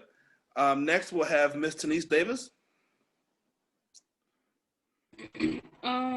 Going to my school it's a little different. I go to a public school, and it's not very diverse. It's we all come from around the same places, but when it comes to like people knowing each other and people getting to know new people, it's not like you will see everybody hanging with the same type of groups, and nothing's like not everybody communicates with each other, and it's not fairness in that school to me, in my opinion. So yeah. All right, thank you, Denise. Next, let's formally welcome Noah Snipes Ray to the panel. Noah, give us your thoughts about your school. What it's like to attend your school. Hey, sorry about that earlier. I'm Noah Snipes Ray. I'm a junior. I go to Shaker Heights High School. At my school, like I said, I go to Shaker Heights High School. I feel like there are some problems that always need to be addressed because we're a very diverse school. It's about half and half when it comes to Caucasian and African Americans. And the staff is really trying their best to be able to integrate everyone like in AP classes or after school activities or assemblies, pep rallies and whatnot. So I feel like our school is very diverse and they're trying to figure out how to bring everybody together. And they're not doing a bad job, they're just trying to figure it out.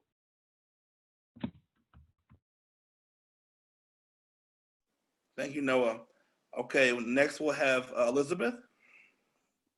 Like Noah and Denise, I understand a lot where they are coming from when they talk about kind of a lack of communication between students and faculty trying, in a sense, to bring that gap. I think at Beechwood, Beechwood High School is a suburban public academic institution, and with that, I do think we excel in AP courses and test placement and things like that, but with that comes a natural challenge for transfer students who might come from socioeconomically different school districts.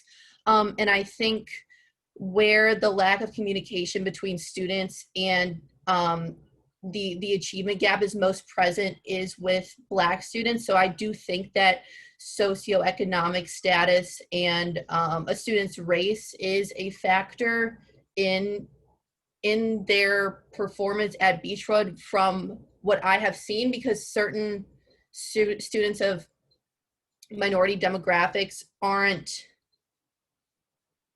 we've kind of had to fight for students who are minorities to be treated the same by teachers. I think that in a sense, like Isaiah mentioned, there is equal opportunity. You do have to go get those academic opportunities and the academic support on your own, but there are students who transfer from different school districts into Beechwood who don't know the skills to advocate for themselves. Beechwood is predominantly white and Jewish, and the next most present demographic is African American students. So oftentimes we do have a phenomenon that we call the oppression Olympics, because Jewish students are constantly quarreling with Black students to see who's kind of the bigger minority, and that energy and that divisiveness is present in the classroom and oftentimes does interfere with the climate of our learning. So I think that's something that's very interesting and unique to Beechwood, despite the fact that we do have very strong academic programming.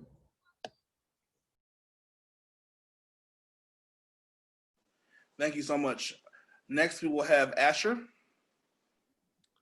So my school experience is unique for me because, well, I go to a private school. It's also an all-male school, so that kind of influences how we do things there. But one of the main things we try to focus on in US is individuality and have the school, kind of work for us. So there's a lot of opportunities academically, multiple classes, and things like sports, clubs, a large variety of those that we want to, pick out and kind of choose for us. So that's one of the main things that we try to do there. Thank you all so much. Okay, so our next question would be, do you believe all students are treated fairly? Can we start with Tanise Davis from Jane Addams?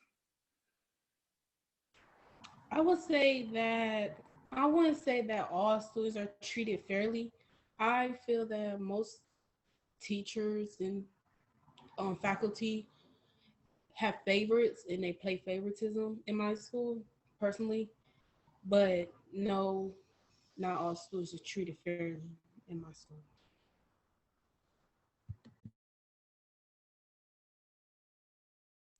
Thank you, Tanise. Next, can we hear from Ms. Kendall? I would say that yes, most students are treated fairly. They're treated fairly by the teachers. I wouldn't say by other students. I think that's because of going to a private school and being the minority of being Black, and the majority is white. I would say the teachers try to bring us into the conversation. I don't know how to like they're trying their hardest to make it seem like we're not outsiders, I would say. Thank you. Elizabeth, can we hear from you? I do not think that all students are treated fairly in my school district, and I say that because there is lots of evidence that disciplinary actions are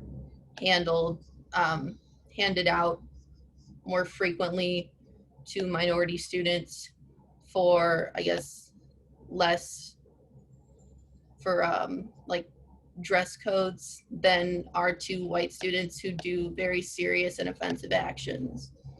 They don't get punishment at all. Thank you. Dr. Goodrum, what do you think? Do you think all students are treated fairly in your school district?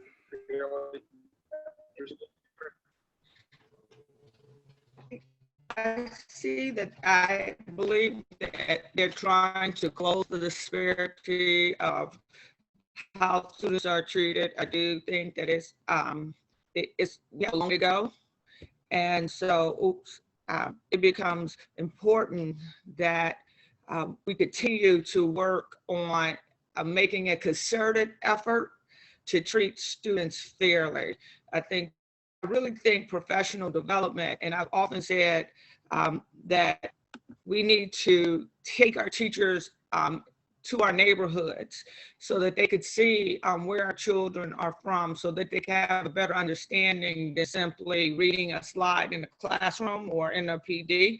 I think that's where we can improve. And I just think the belief system that it has to go beyond just a 40-minute workshop so that our kids are understood from development and what they bring to the classroom, their uniqueness. And the more we have teachers of color, I think that it will help bridge some of those disparities. I do know that we're working on it, but I also know that we need to keep working on it, and there is no end in sight at this moment. So I agree with how the students are saying there are inequities across the board, and they're trying, they're working at it, but we still have a lot to do. Thank you, Dr. Goodrum. Next, can we hear from Asher at US? At university school, all students are treated fairly in a sense. Well, you see, a lot of kids, we have these teachers have these expectations of us individually. And if you're not, meeting those expectations, they're probably going to look at you differently. Probably if, let's say you're not following the rules and doing things like that, they're probably going to have a different perspective on you. But yeah, that's how I see that. Thank you. Noah, what about Shakers Heights?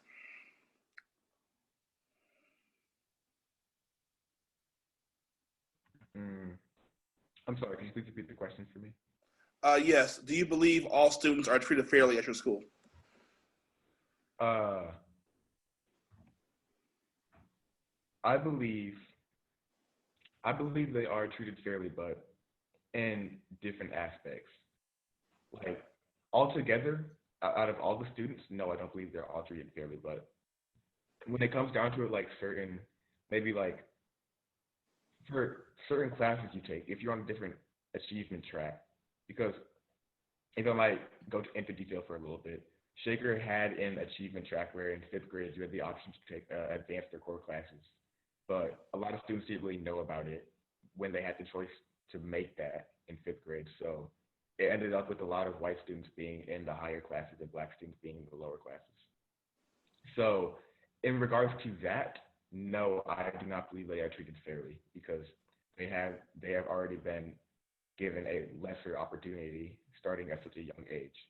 But in relation to like maybe how they're treated by the staff or how teachers try to help, yes, I do believe. So basically, I believe overall no, but in certain aspects, yes.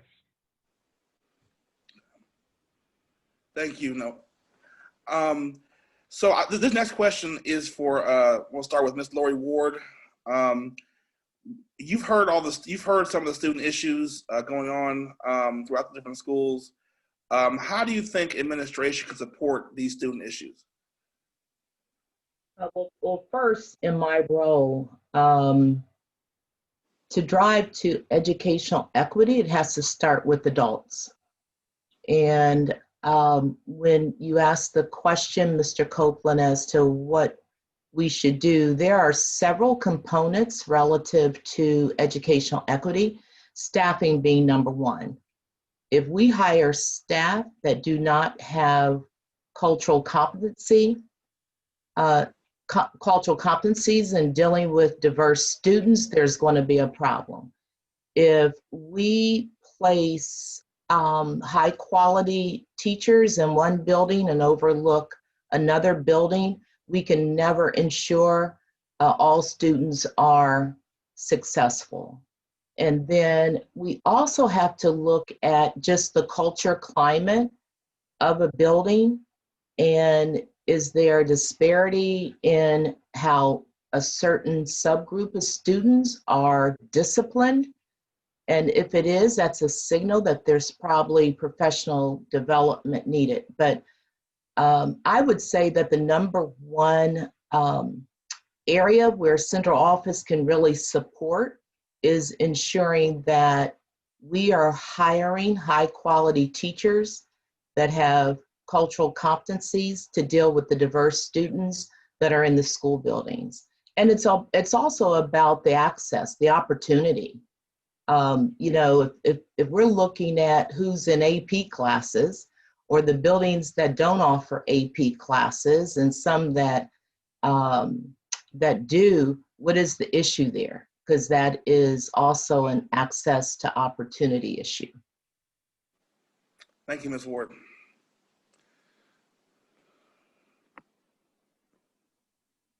Going back to my last question, I wanted to get Isaiah Peak. He didn't get a chance to answer.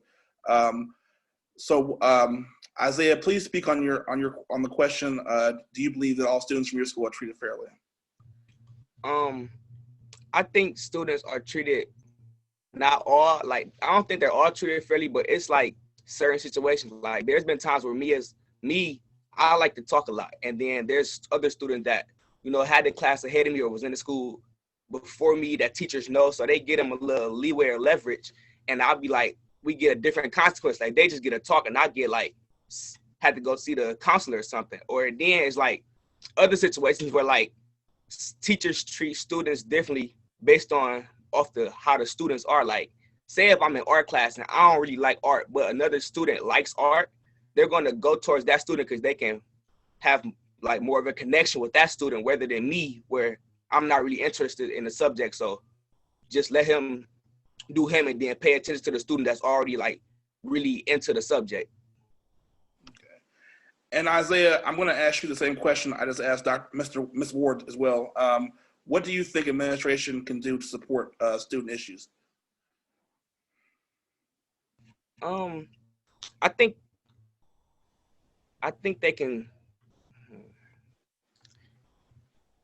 I think they could, like, not saying they don't interact enough, but I think they can get more into it, like interact more with the students. Like,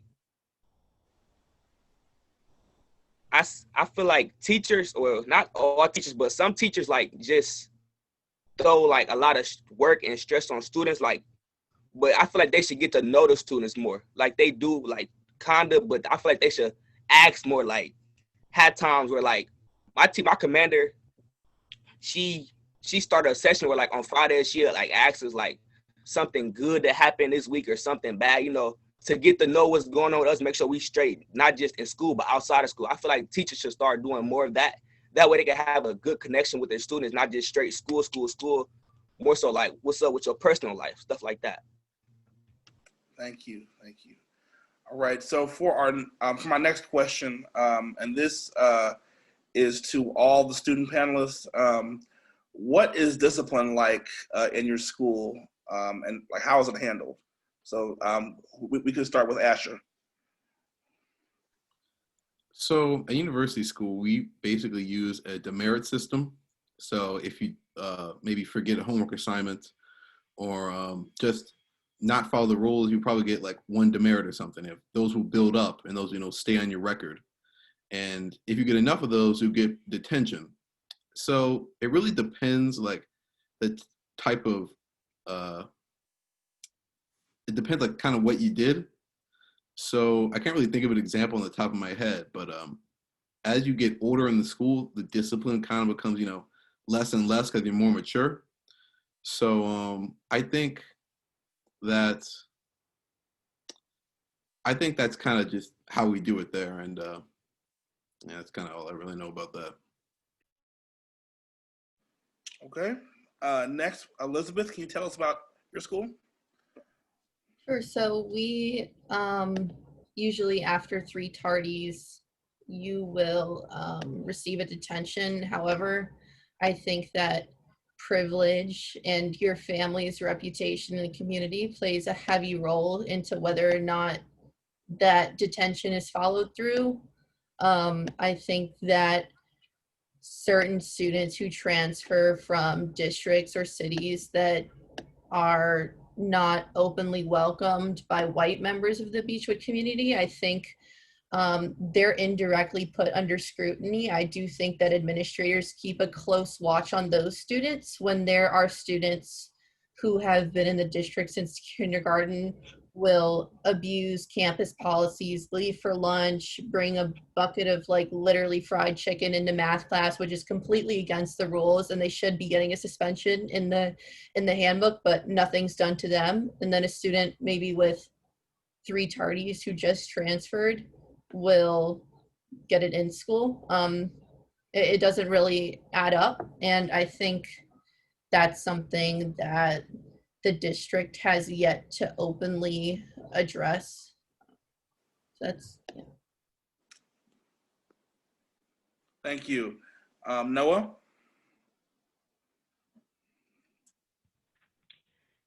The way that I see punishment getting handed out in Shaker, I feel like I often hear of a lot more African American students getting detentions and suspensions rather than Caucasian students or Asian students.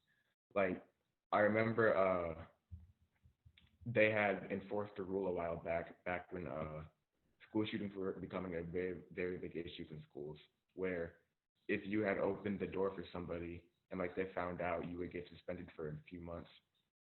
And I remember a kid named Jaden, he's an African American. He let the door open for somebody who was late for class, one of his friends, but he got suspended for about a month.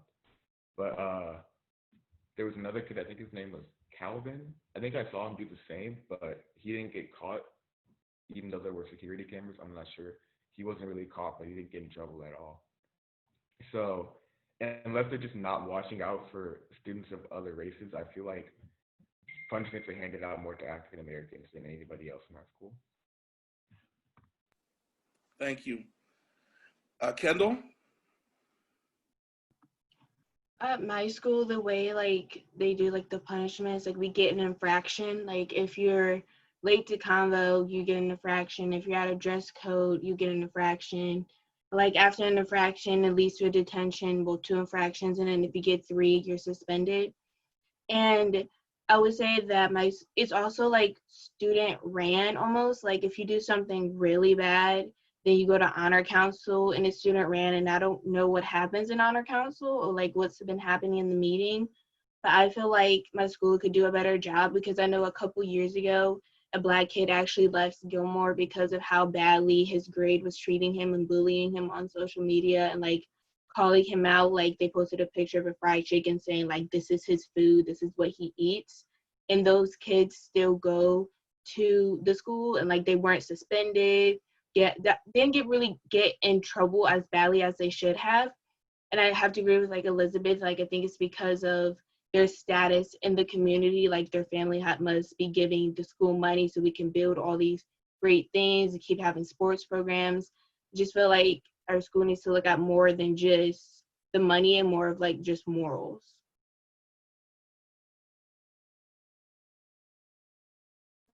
Thank you. All right, Isaiah and then Denise. For the sake of time, I know we're this is getting so good. For the sake of time, we only have about 5 or so minutes left. So if Isaiah and Denise can go very quickly, I appreciate it. Sorry to rush you guys. At my school, I feel like we get more of a leeway. Like, it's like once you build that reputation that you're that student that's like want to like be bad and act out, then they'll start focusing on you more. But at my school, you get a lot of chances before you get punished, like suspended or like stuff like that. You get a lot of chances, so they let it build up. They don't just first off your first action straight get at you like you detention all this. They give you a couple chances before then. So yeah. Thank you, Denise. At my school, the discipline varies. Like, it matters on the person and the action that you did. But if it's something minor like a tardy, you just get a warning. And if you miss, like, if you get like 3 tardies as a detention, and if you just keep doing it just to doing it, you get a suspension for like a day. But it varies on the person and if you got a bad reputation already. So yeah. Thank you. Okay, so I wanted to ask this question to our adult panelists. So it's a 2-part question. What is your school? What is your school or school district's academic reputation? Are advanced classes open to all? So that's the first 2-part question. And then this question, for the sake of time as well. How ready and equipped do you believe that your teachers are ready to address the issue of diversity? Let me know if I need to repeat anything. So we'll start with Ms. Lori Ward. Yeah. Okay. Sure. First of all, in CMSD with 99 schools, academically, graduation rate is 80% four-year graduation rate. Our African American students and Hispanic Latino students, both subgroups, are actually outpacing the state's average, and that's a statistic that we applaud. In addition to that, we have an increase in 3rd graders reading on grade level. And so that's something we applaud also. Relative to access to AP courses, not every high school offers AP courses. And so when we look at what we need to do as a system, we are really looking at, again, I said this, I think earlier, equity is about access.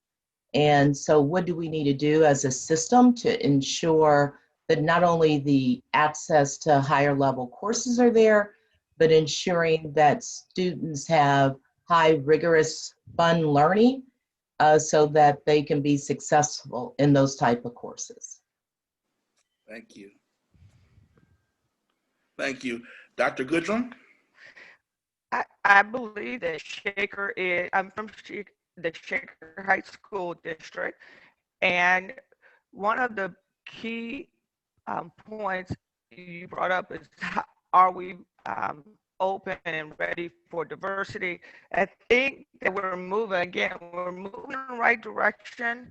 I do think, again, we have some things we need to do. I do believe that as students become more aware, they can only become aware if their counselors make them aware that these AP classes are available.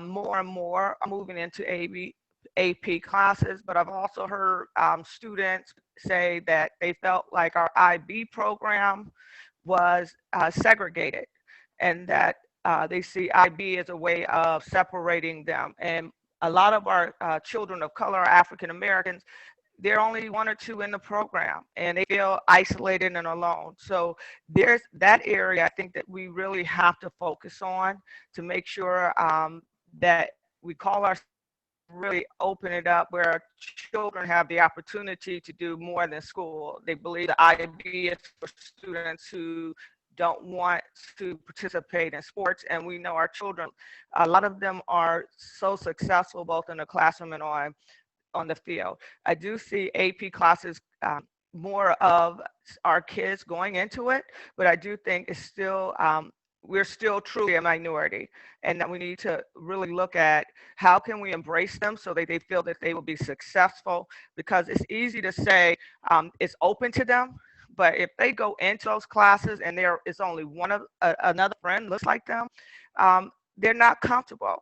And I've had students say that I'm not comfortable, I'm the only one there. And so Shaker Heights can do a much better job at opening the doors, the young lady said, and making sure there are support networks, even within a class, that they have people who look like them so that they have someone to reach out to. I see it's in progress, but it is a long way from where we need to be at this point to ensure our kids of color feel comfortable. I think that the academics is not the biggest piece. I think it's a comfort level of being able to be an active participant and not being singled out as the only person of color, that they're supposed to be able to answer this question because they're a person of color. So those are things that I believe Shaker has to tweak if they truly are going to embrace and encourage and uplift our kids who are often marginalized. So I've been in Shaker and I've seen a lot of things, but being able to go around and meet with other districts and other people, I think that Shaker, if they can just uplift those students, we would see a larger community of students in the AP programs. Thank you so much. I mean, this was a great discussion. I have so many more questions I could have asked that I have had here, but we are fortunately out of time. We are actually a little bit over because I'm supposed to let you guys have some time to transition into your next panel. So my apologies about that, but this was a great discussion. A lot was brought to the table. This definitely is a discussion that needs to be continued. And so I hope and pray that you all will have me back and for other future events and summits. And thank you so much again for having me. I appreciate it. Have a good rest of the day. Thank you to all of our panelists, and a special thank you to our moderator, Mr. Copeland. As we learn to use our voices, speaking up for equity in education in all communities is important. We are now ready to move on to our next session. I will turn it over to Kevin Carpenter. Thank you, Kendall. I'm Kevin Carpenter, and I'm the Teen Nominating Committee Chair for the Cleveland chapter of Jack and Jill. Now, I have the pleasure of introducing Dr. Rodney Coates, who will be speaking with us today on how to maintain your Blackness in white spaces. Dr. Rodney D. Coates is a professor of global and intercultural studies at Miami University. He holds a BA, 2 MAs, and a PhD from the University of Chicago. He has received several awards in teaching, and his book, The Matrix of Race, has been adopted at over 30 universities across the country and will come out in the second edition in 2021. Please welcome Dr. Rodney Coates. Thank you very much. Can you all hear me? I didn't hear anybody, so I assume that you can. Yes, sir. Thank you very much. I'm going to start off with, oftentimes I roam the campus of Miami University, and when I come across a person of color, I ask them a question: are you causing trouble? Oftentimes they respond, no, they're not. Let me start with you. Are you all causing trouble?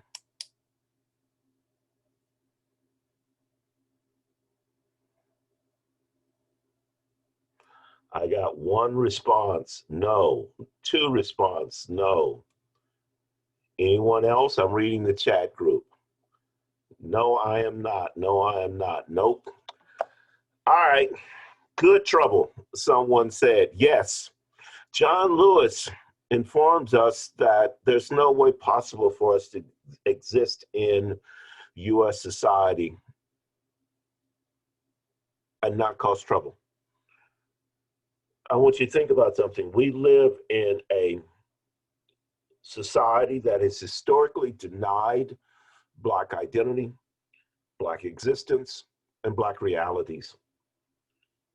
The mere thought of a Black scholar, a Black thinker, a Black female or male that chooses not to abide by the stereotypical representations of themselves is someone who causes trouble. If you go all the way back to slavery, it was those slaves that caused trouble, that escaped, that put various things in their master's food or destroyed crops.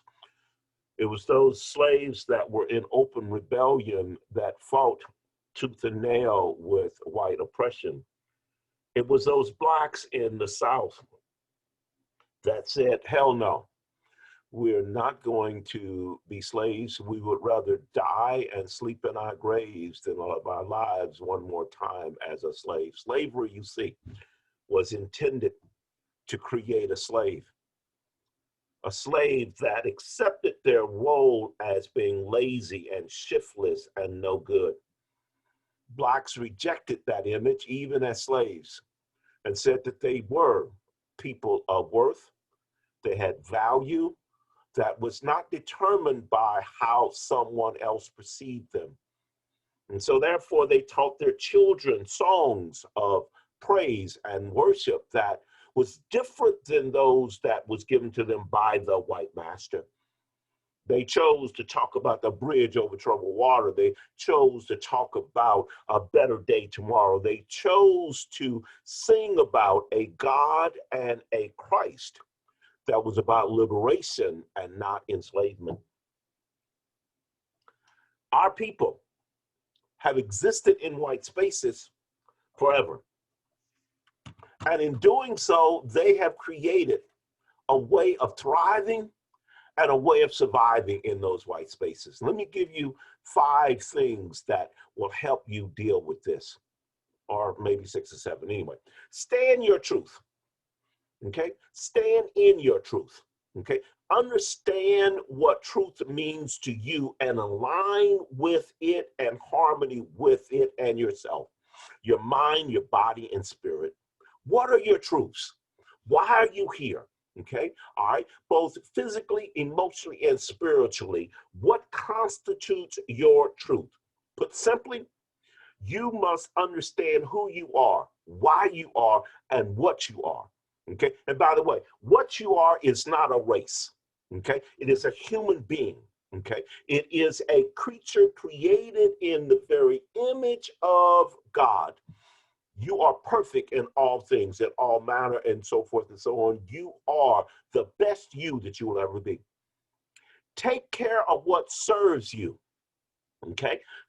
Spend your time on identifying what your needs are. By the way, needs are different than wants, okay? What do you need to do? All right, you need to eat, you need to sleep, you need to do well in your classes. You need, yes, to respect your mom and dad, and yes, you need to love yourself. When you're on an airplane, the very first thing that they tell you before the plane takes off is, if this plane is going to go down, a mask is going to fall. Put that mask on yourself first. Many people are so busy trying to help somebody else that they don't help themselves. If you don't help yourself, you can't help anybody else. By the way, if you don't love yourself, you can't love anybody else, okay? Ask what you need in classes, in your schools, so forth and so on, okay? Understand that there is such thing called Black magic, okay? And you are part of that magic. Okay, but you've got to recognize that unless you tell your teachers, unless you tell your administrators, you know what, I don't have support. I don't have these resources. I don't have access to the things I need to be surviving. Okay, let me tell you something I discovered as a student. Yeah, I've got a couple of degrees. Oftentimes when I turned in a paper or did work, it was my work, and then I realized it was competing against a whole team of others. So therefore, when my white colleagues were turning a paper, 3, 4, 5 people have read that paper. Well, guess what? We need to support each other if nobody else does. That means that we need to shop our papers around, ask for advice, okay? Ask someone else to look over our work and to give us examples of how we can make it better. Make sure that you are rewarded for what you do, okay? Your presence is important. You are creating change just by being in many of these settings. But oftentimes, we spend a lot of our efforts to change institutions and we're not compensated. Compensation is in terms of grades, compensation in terms of a thank you, compensation simply in terms of acknowledging that we are there. Yes, make sure you're being supported, okay? And supported is much more than compensation. Okay, supporting means that your energies and your creativity and your ideas are being appreciated. Okay, that individuals see who you are. And by the way, there's a difference between being egocentric and being egotistical. Egotistical is someone that simply praises themselves for the sake of praising themselves. Egocentric understands that, guess what? You are who you are, and you must praise yourself. You must reflect yourself. Lastly, take care of your heart. Take care of guard who you let inside your heart. Okay. Understand that you are a valuable creature, and don't give your heart just to anybody, and don't open up your space to just anybody. Okay. I'll open up for some questions and then we move on.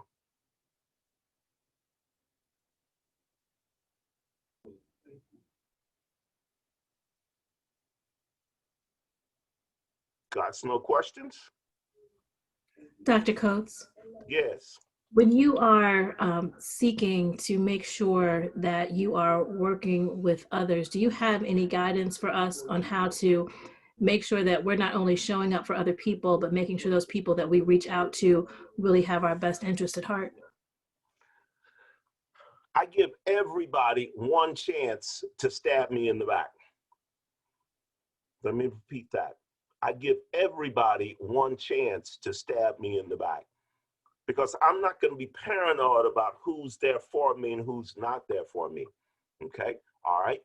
And those that are for me, they will be there, by the way, not just in good times, but during times of bad times.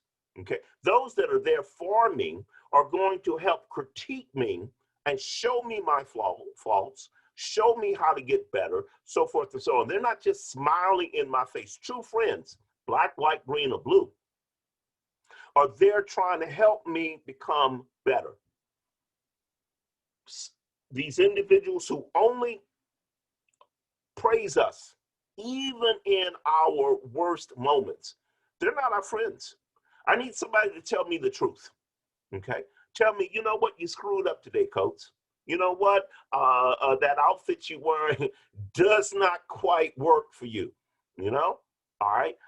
Truth will truly set us free, only to the extent that it is truth and we are willing to listen to it.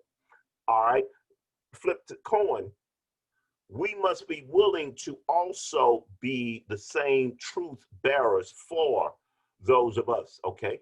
All right? Those who join us in the struggle, white, black, green, or blue, all right? Allies, both black and white, teachers and others, all right? Demonstrate that they are investing in us. Scripture, to whom much is given, much is required. That means that part of this means that as people are feeding into me, I must also feed and seed into others.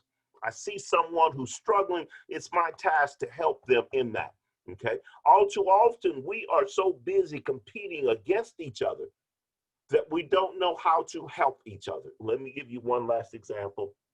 It's interesting that sometimes we have individuals that believe that much like crabs in a barrel. You know why you don't need a lid on a barrel of crabs? Because as one tries to climb up, the rest pull them down.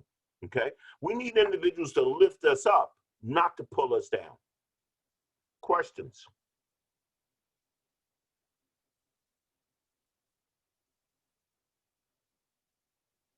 Questions?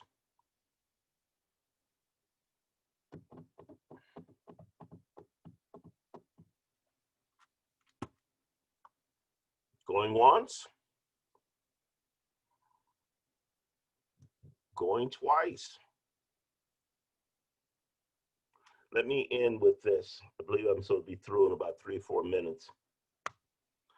We hear the phrase that Black Lives Matter. But unfortunately, many of us, when we achieve our goals, many of us do not understand what that means for Black lives to matter. Black lives should not matter just because somebody got shot.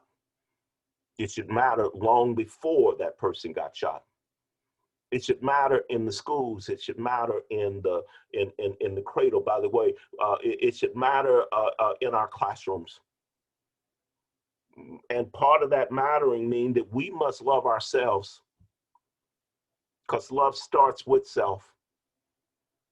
And that means that if Black Lives Matter, then my life matters. That I matter. That I'm important. That you are important. So when you look in the mirror, I want you to see what Michael Jackson said. When you look at that person in the mirror, I want you to see a child of God. I want you to see not just a survivor, but an overcomer. I don't want you to see the mistakes that you made yesterday. I want you to see the accomplishments that you're going to make today and tomorrow. When you look in the mirror, I want you to see the line of survivors and successful people that stretch all the way back to the Garden of Eden. I want you to understand that you stand on their shoulders and that you are marked for success and greatness. Questions? I think I got 2 or 3 more minutes.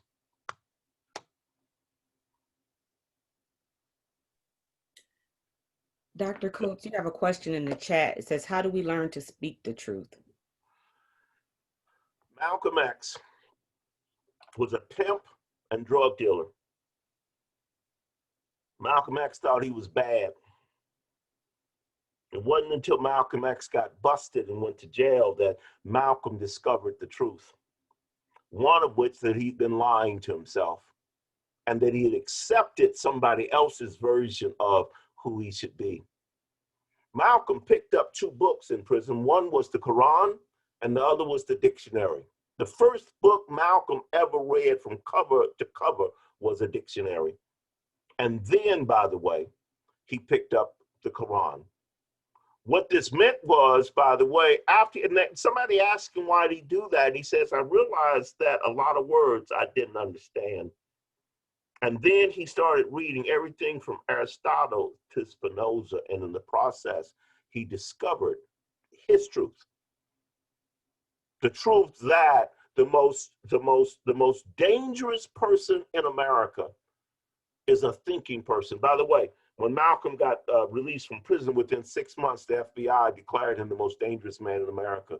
Not because he was carrying a gun, not because he was pimping and selling drugs, no, but because he had discovered his truths and began declaring them. Question is, what if the person you need to stay away from is a family member? Then stay away from them. If that means that you have to, again, talk to your counselors, talk to those individuals that are in advising at your institutions, okay, and talk to your ministers at your churches, okay, talk to community leaders, all right, any adult in these positions of authority, either at your school or at your church. Have a conversation with them about how you need to proceed, okay? How do you stand up for yourself, Black rights, when you're at PWI? I teach at Miami University. By the way, you really want to, can I say this? Yes, I can. You really want to piss off white people at predominantly white institutions? Be successful. How can you stand up for yourself? Be successful. Okay, the whole purpose of white supremacy is to keep Black folks and brown folks and Native American people down. By the way, the very first laws that came into being to regulate Black folks was to declare that they could not be taught to read and write. I find it strange that some of the acts of rebellions that Black slaves did, by the way, was to read. Another story, Frederick Douglass, as a favorite slave, got favorite treatment until one day he got beaten. And he doesn't understand why at 12, 13 years old, he is being beaten by the master. And as he listens in at the door after the beating, he hears the master, Mr. Odd, yelling at his wife, Mrs. Odd. And Mr. Odd is saying, "What have you been doing?" She says, "What? What have you been doing?" She said, "I've been doing nothing." "What have you been doing with that nigga?" She said, "Nothing." He said, "Yes, you have. You've been teaching him how to read." And she said, "Why is that a problem?" He said, "Once you teach a nigga how to read, they're no more good as a slave." We have promoted some ideas in hip hop that suggests that learning, achievement, and excellence are something that we should run away from. No, this is part of the let's say the white lies to Black people. The number one reason why you are here in the schools that you are there, in schools, by the way, that centuries ago and even years ago, you could not attend. Predominantly white institutions, we weren't there, okay? All right, it's to be successful. By, Malcolm X said, by any means necessary. Learn, achieve, all right, and become dangerous, cause some troubles. Question. And by the way, the last question, and feel that you may not have support from others. Here's the bottom line. I went to University of Chicago. I never got a scholarship in my life, all right? I grew up in predominantly white institutions, grown to predominantly white institutions. I teach at a predominantly white institution. By the way, I'm a full professor at a predominantly white institution with tenure. I'm the highest, one of the highest ranked individuals at Miami University as faculty, okay? I did not achieve that through support from individuals that call themselves my allies and friends, okay? I did that in spite of them, okay? Really to piss them off. Okay, purposefully, okay? What precautions should one consider when speaking one's truth and being transparent? First of all, everybody does not need, you don't need to share all of your truths to everybody that you meet, okay? You must guard your truth just like you guard your soul, all right? Everybody should not have access to all of you, okay? Even those that are in your inner circle, you should hold parts of yourself to yourself, okay? The only one that you should share everything in your heart is to God, all right? Not to your friends, colleagues, so forth and so on. There is something about understanding when, where, and how I enter, one writer said, okay? All right, and that means that everybody does not need to have access to all of me. Questions?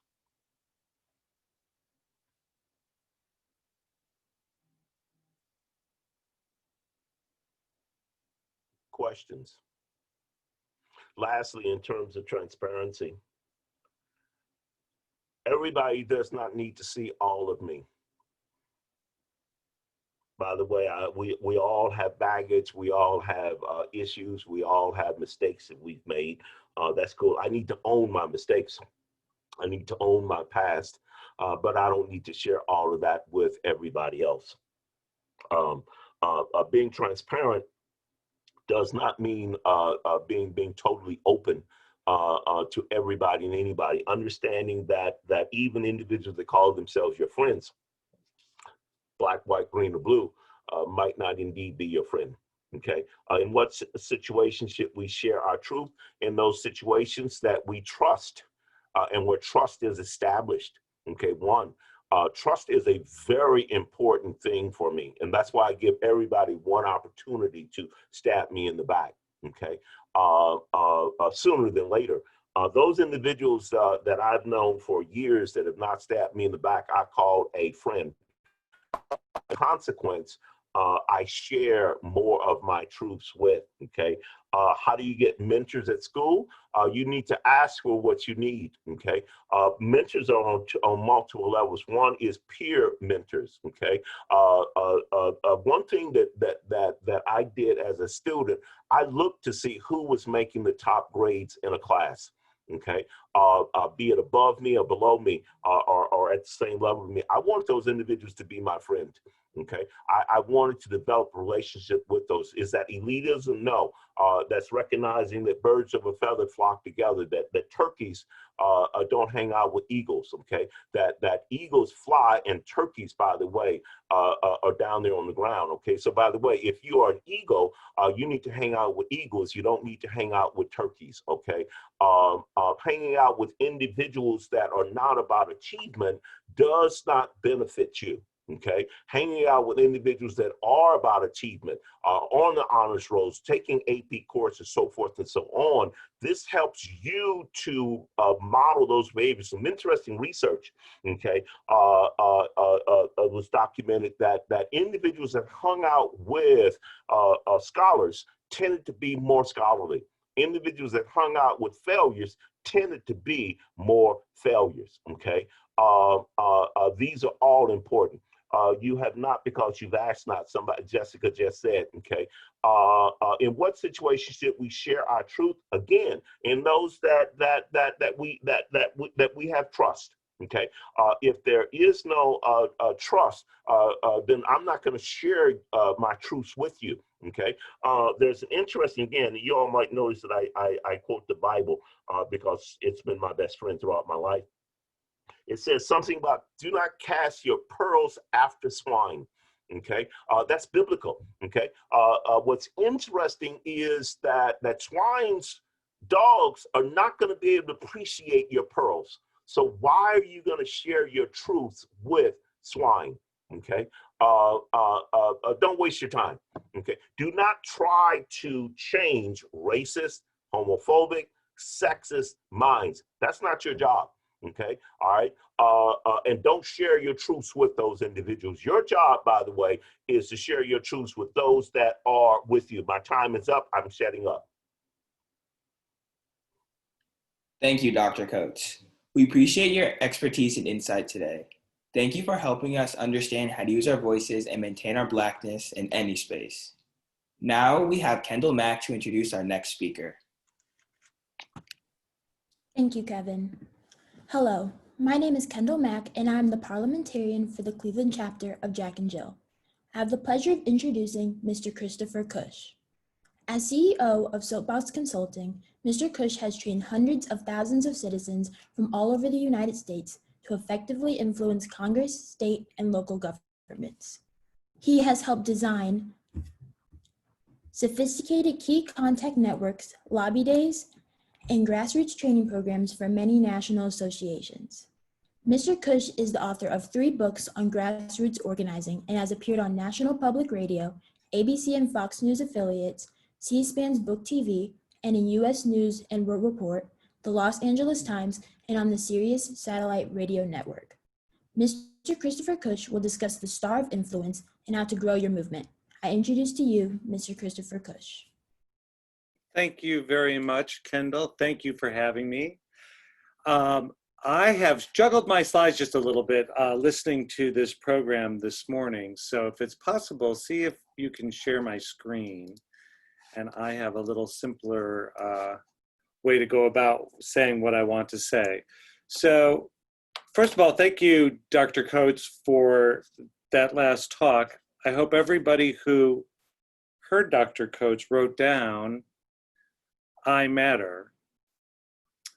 I think that is the magic to what I am going to say. I was going to talk about a mystery of where power comes from and how you accrue it. And I think Dr. Coates gave me an insight into something that's really central to that mystery. Okay, let's see if I can share my screen, everybody. Oh yes, I can share my screen. Let's just share my desktop. There we go. Okay, so they have me finishing up to talk to you with the amazing bombshell I'm about to deliver. There's going to be a national election. I know you weren't aware of this, but I'm here to talk to you about how you can take some of the ideas, and not just the ideas, but your concerns for your issues, and bring it forward into the election that's happening in just under a month. So first of all, this is a dark time for the United States of America. So things are happening that have never happened before. And there's a lot of people who sometimes say, don't we say that every election? Don't we say this is the most important election? No, this is really a very unique time. It's a very unique time, and people are really, there used to be fights nationally over, you know, how parties were going to win the election. There has never been such widespread, out in the open, bold attempts to keep people from voting. Open discussion about jailing people who are running for office. These are heavy and serious times. So let's start with puppies. We need some puppies right now. I want everybody to take a deep breath and get ready for this election. Look at these cute little puppies. It's gonna be all right. Here's the central mystery. In the United States, you're invited to participate and to learn about your government, but you don't have to. And the easiest thing to do in the United States is to not understand where your tax dollars go, to not understand how a law gets passed that a DA can stand up and say, well, you know, I thought what happened was wrong, but my hands are absolutely tied. In the United States, you don't have to show up and vote. Nobody gives you a citation or a ticket or says, where were you? Why didn't you vote? But I want everybody to understand this. And I speak as a gay man. So I speak with a different from many, but a very intense eye on being told that I'm not only less than, but disgusting. That people know dressed up in their Sunday finery, that people know for certain that God in heaven finds my existence disgusting, and use that to deny things like equity. Use that to create a mechanism by which they can drive people to vote for people that make decisions and spend my tax dollars who completely and totally are ignorant about my existence. That's an abusive system. Why would I want to be part of that kind of, why would I work with these issues? Why would anybody? It's because of this quote by Frederick Douglass. Power concedes nothing without a demand. It never did and it never will. And what that means is, with all the abuse, the ignorance, the deaths, the heartless, inhumane spin, somebody's got to show up from the other side for things to change. Now, what sane person shows up? That's the mystery. What sane person doesn't say, for my mental health, and because I know what's good for me. I am not going to engage with that school board. I am not going to spend my time sitting on that police commission, gently, patiently schooling people about why Black Lives Matter. What makes somebody say, oh, I want to engage with that? And then I think I heard it while I was trying to think of, how do I explain this? Dr. Coates said, you have to be able to say, I matter. If you're able to say, I matter, that's the key to the patience you need to deal in a complicated country with complicated economics and complicated political processes and people who don't know and don't understand and don't know that they don't know and understand. I think the thing that gets you there, that gets you to say, I'm showing up, is being able to say that you matter. This is different, and I'm going to explain this at the end. This is different from you being a superhero, which by definition is somebody who is not human. This is not about you not being human. This is about you finding the resources to show up. This country belongs to the people who are interested in how it's governed. And those folks show up in one of two ways. They either show up with dollars, the country belongs to the rich, or they show up with their brain and their heart and their mouth. Hopefully it's a big mouth. Hopefully it's a loud mouth. The country belongs to the people who show up to vote. And beyond that, voting is just one little teeny tiny baby step.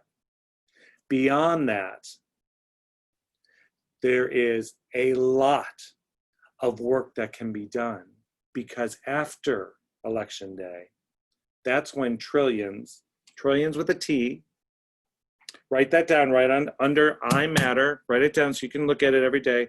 Trillions with a T right under that. After Election Day is how trillions of dollars get spent. I'm going to talk to you about where your power comes from if you are willing to be one of the extremely special and extremely important people who show up not as a superhero, but who show up because they know they matter and they want to engage with a system that's imperfect. First are the elections. The elections are coming up. Make no mistake, write this down. The world belongs to me. Write it down. Who's going to remove places you can drop off your ballot during a national epidemic? It's the side that knows the world belongs to you. Who's going to say that we are actively going to try and not count the votes that are cast if they don't arrive by the post office that we're taking the machines apart of? Those are people who know that the world belongs to you. What president has ever gotten up and says, I can't win, but what I'm going to try and do is get the Supreme Court, well, I think they may owe me a favor because I appointed justices. I'm trying to get them to just say I will. Who does that?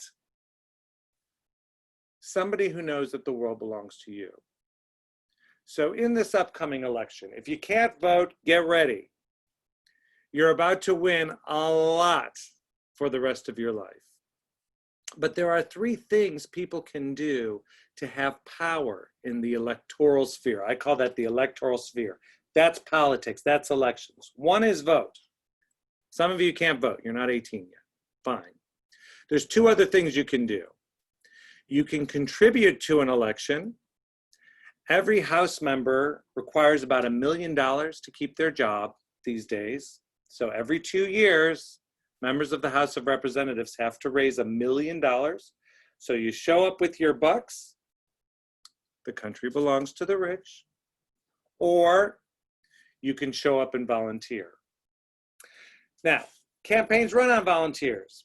If you had to hire somebody, and you know one of our presidents made sure if you were full-time, you had to have health insurance, you had to be treated like a human being if you had a full-time job.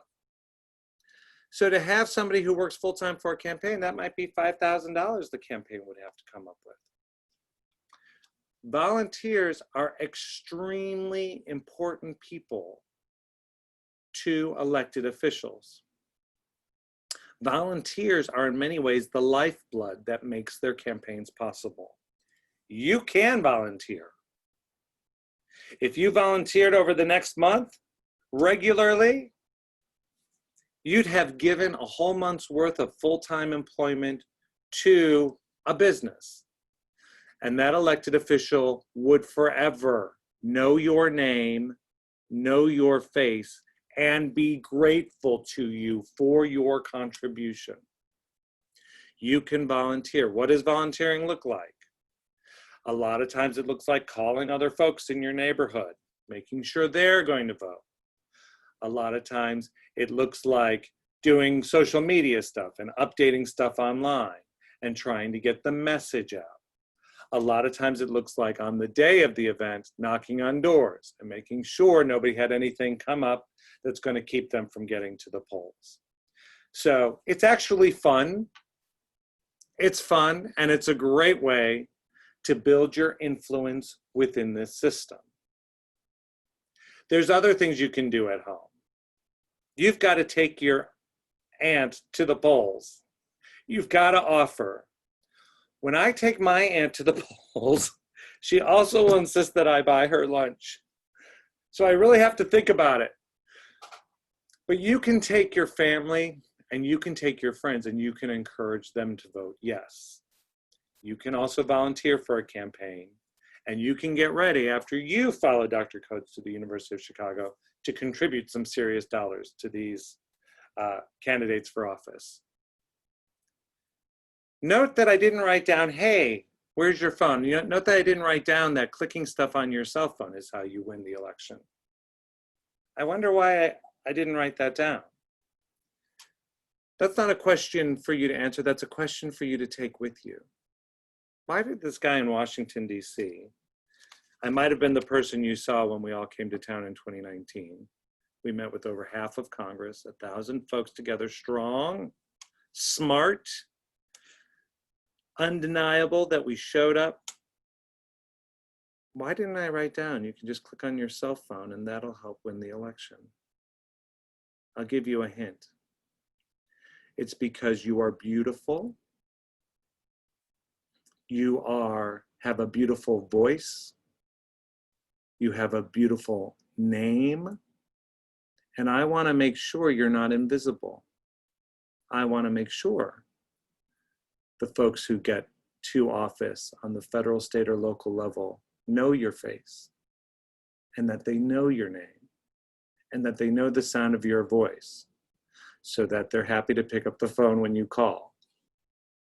Okay, now, I would be remiss if I didn't move on from Election Day and talk about what happens after the election. T with a trillion dollars, trillions of dollars get spent by your federal, state, and local governments. Not only that, laws get written. Laws that either tie the hands of the DA when something is wrong, or that help move things toward justice when something bad happens. Laws get written, money gets spent. Could that money be going to your school?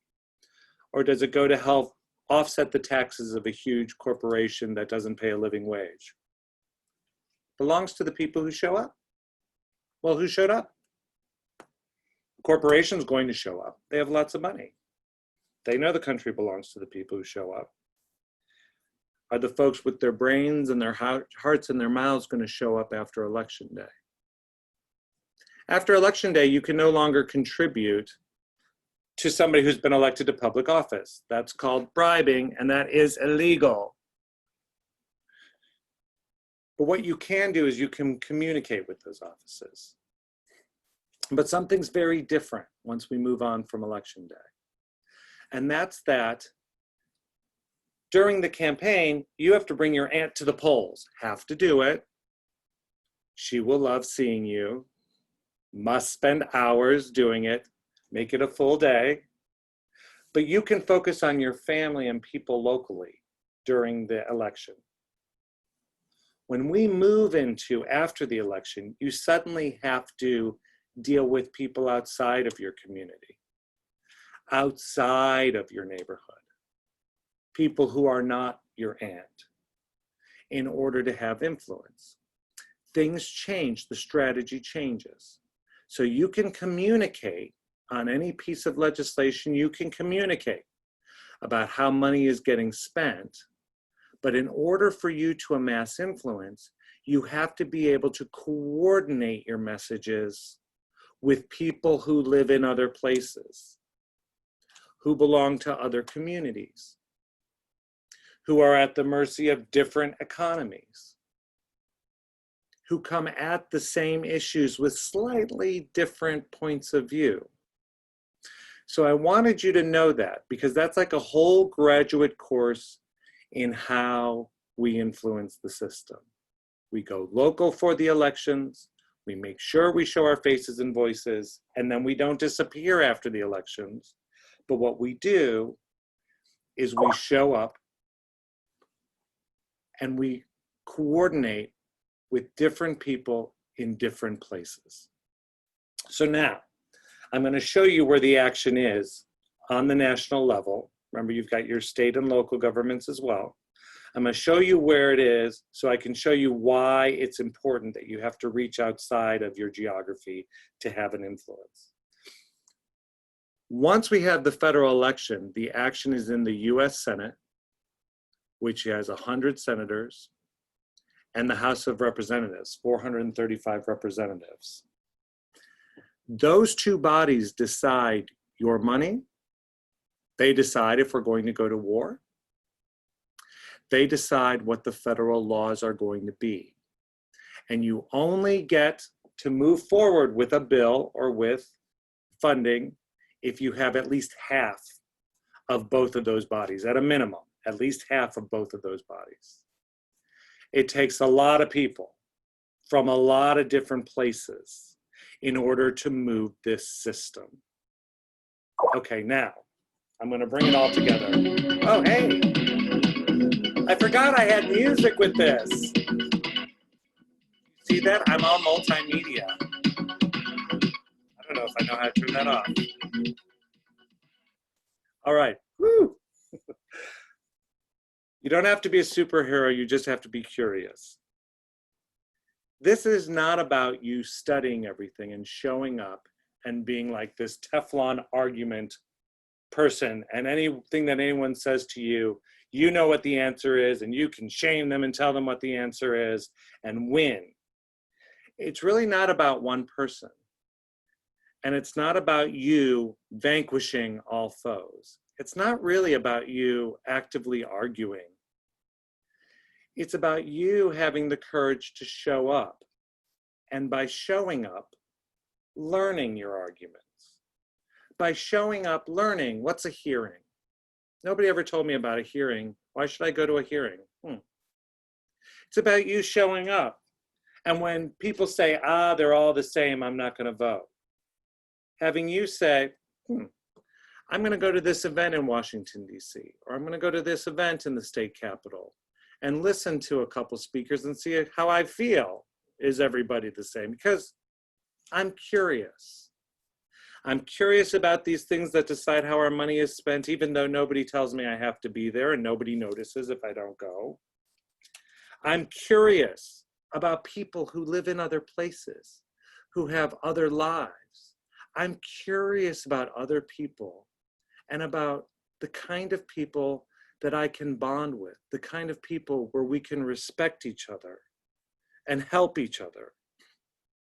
I'm curious about this bond that people who say, I matter, and speak up and show up and march more than once. I'm curious about how sustained and how fulfilled they all seem to be, even though the problem seems unassailable. I'm curious to see if we can win. That's all you need. All you need is to show up. And if enough of us show up from enough different places, the world is going to change. But showing up's hard. So I hope you're recording this. I hope for my self-esteem and for my hints for my life, I hope they recorded Dr. Coates. Because if you say you matter, then I'm hoping you'll be curious to check out some of the stuff that isn't a good fit right now, that you make it reflect you better. That's it.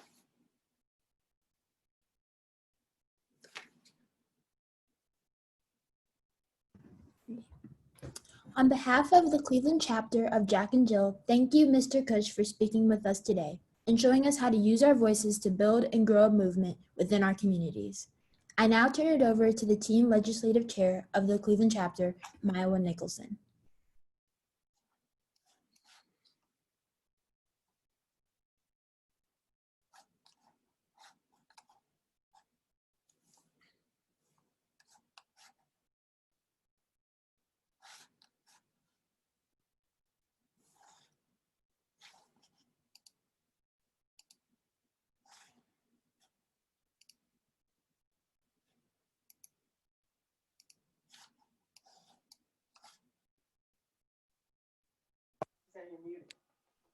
Oh, my apologies. Greetings all. In the words of former President Barack Obama, change will not come if we wait for some other person or if we wait for some other time. We are the ones we've been waiting for. We are the change that we seek. We planned this summit with the intent to empower young Black voices across not only our region, but our nation as a whole. And now that we have learned more about racial injustice in our community and using the power of our voices to advocate for change, the legislative committee and I would like to task you all with two goals. With the presidential election right around the corner, we implore you all to vote. If you are old enough to vote, make a plan and vote. If you're not yet old enough to vote, you can still participate. We ask that starting today, you tweet and hashtag the following: your voice, your vote, our future. We also ask that you text that hashtag to 5 people that are of voting age and remind them to vote, and share your message with 5 people that they are close to. It has been a pleasure to have your participation in the 3rd biannual Jack and Jill of America Incorporated Cleveland Chapter Summit in the Land. We would like to thank all of the Jack and Jill chapters who participated today, along with the community at large. We thank all of our speakers and student panelists for speaking today and offering their input on these important topics. A special thank you to President Jessica Price Smith and the Legislative Committee, notably our Legislative Chair, Mom LaVon Lee, and Co-Chair, Mom Christine Roberts, for assisting the Cleveland chapter teams and planning our legislative summit. If you have questions or would like to get involved in voting initiatives and social justice activities, at the close of the summit, we will email all registrants a resource page. It was an honor hosting you all, and I hope that everyone leaves here today empowered to take action and use their voice. My name is Myowa Malik Nicholson, the Teen Legislative Chair for the Cleveland chapter of Jack and Jill, and I hope to see you all again sometime soon. Stay safe. Remember that your voice matters. Also, before you all leave, feel free to stay just a little bit longer because we will be presenting a couple of videos shortly. Thank you.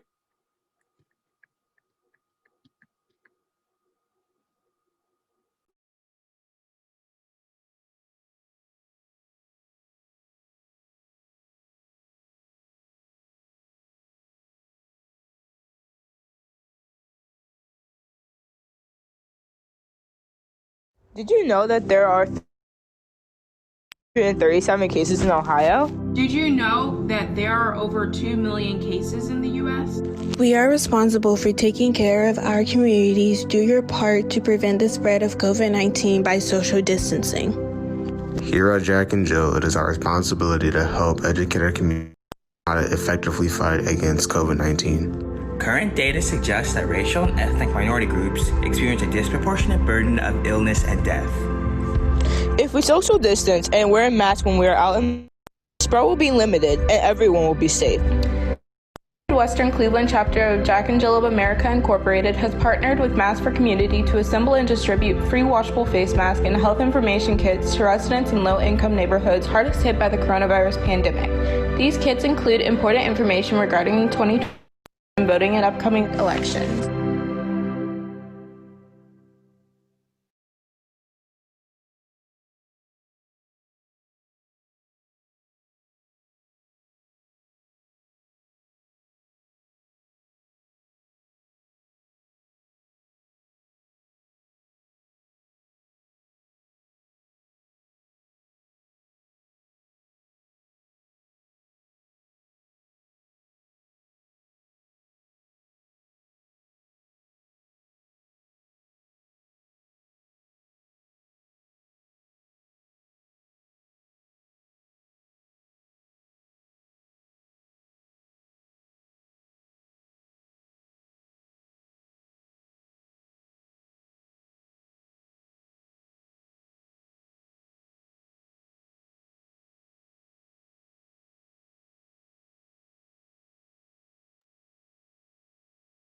Did you know that there are 38,837 cases in Ohio? Did you know that there are over 2 million cases in the U.S.? We are responsible for taking care of our communities. Do your part to prevent the spread of COVID-19 by social distancing. Here at Jack and Jill, it is our responsibility to help educate our community on how to effectively fight against COVID-19. Current data suggests that racial and ethnic minority groups experience a disproportionate burden of illness and death. If we social distance and wear a mask when we are out in public, the spread will be limited and everyone will be safe. The Mighty Midwestern Cleveland chapter of Jack and Jill of America Incorporated has partnered with Masks for Community to assemble and distribute free washable face masks and health information kits to residents in low-income neighborhoods hardest hit by the coronavirus pandemic. These kits include important information regarding the 2020 census and voting in upcoming elections.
Ladies, gentlemen, thank you so much for participating in our 2020 Teen Legislative Summit. We've enjoyed having you here with us today. We appreciate your feedback, and we look forward to presenting additional opportunities to interact with the public in the future. Enjoy the rest of your day.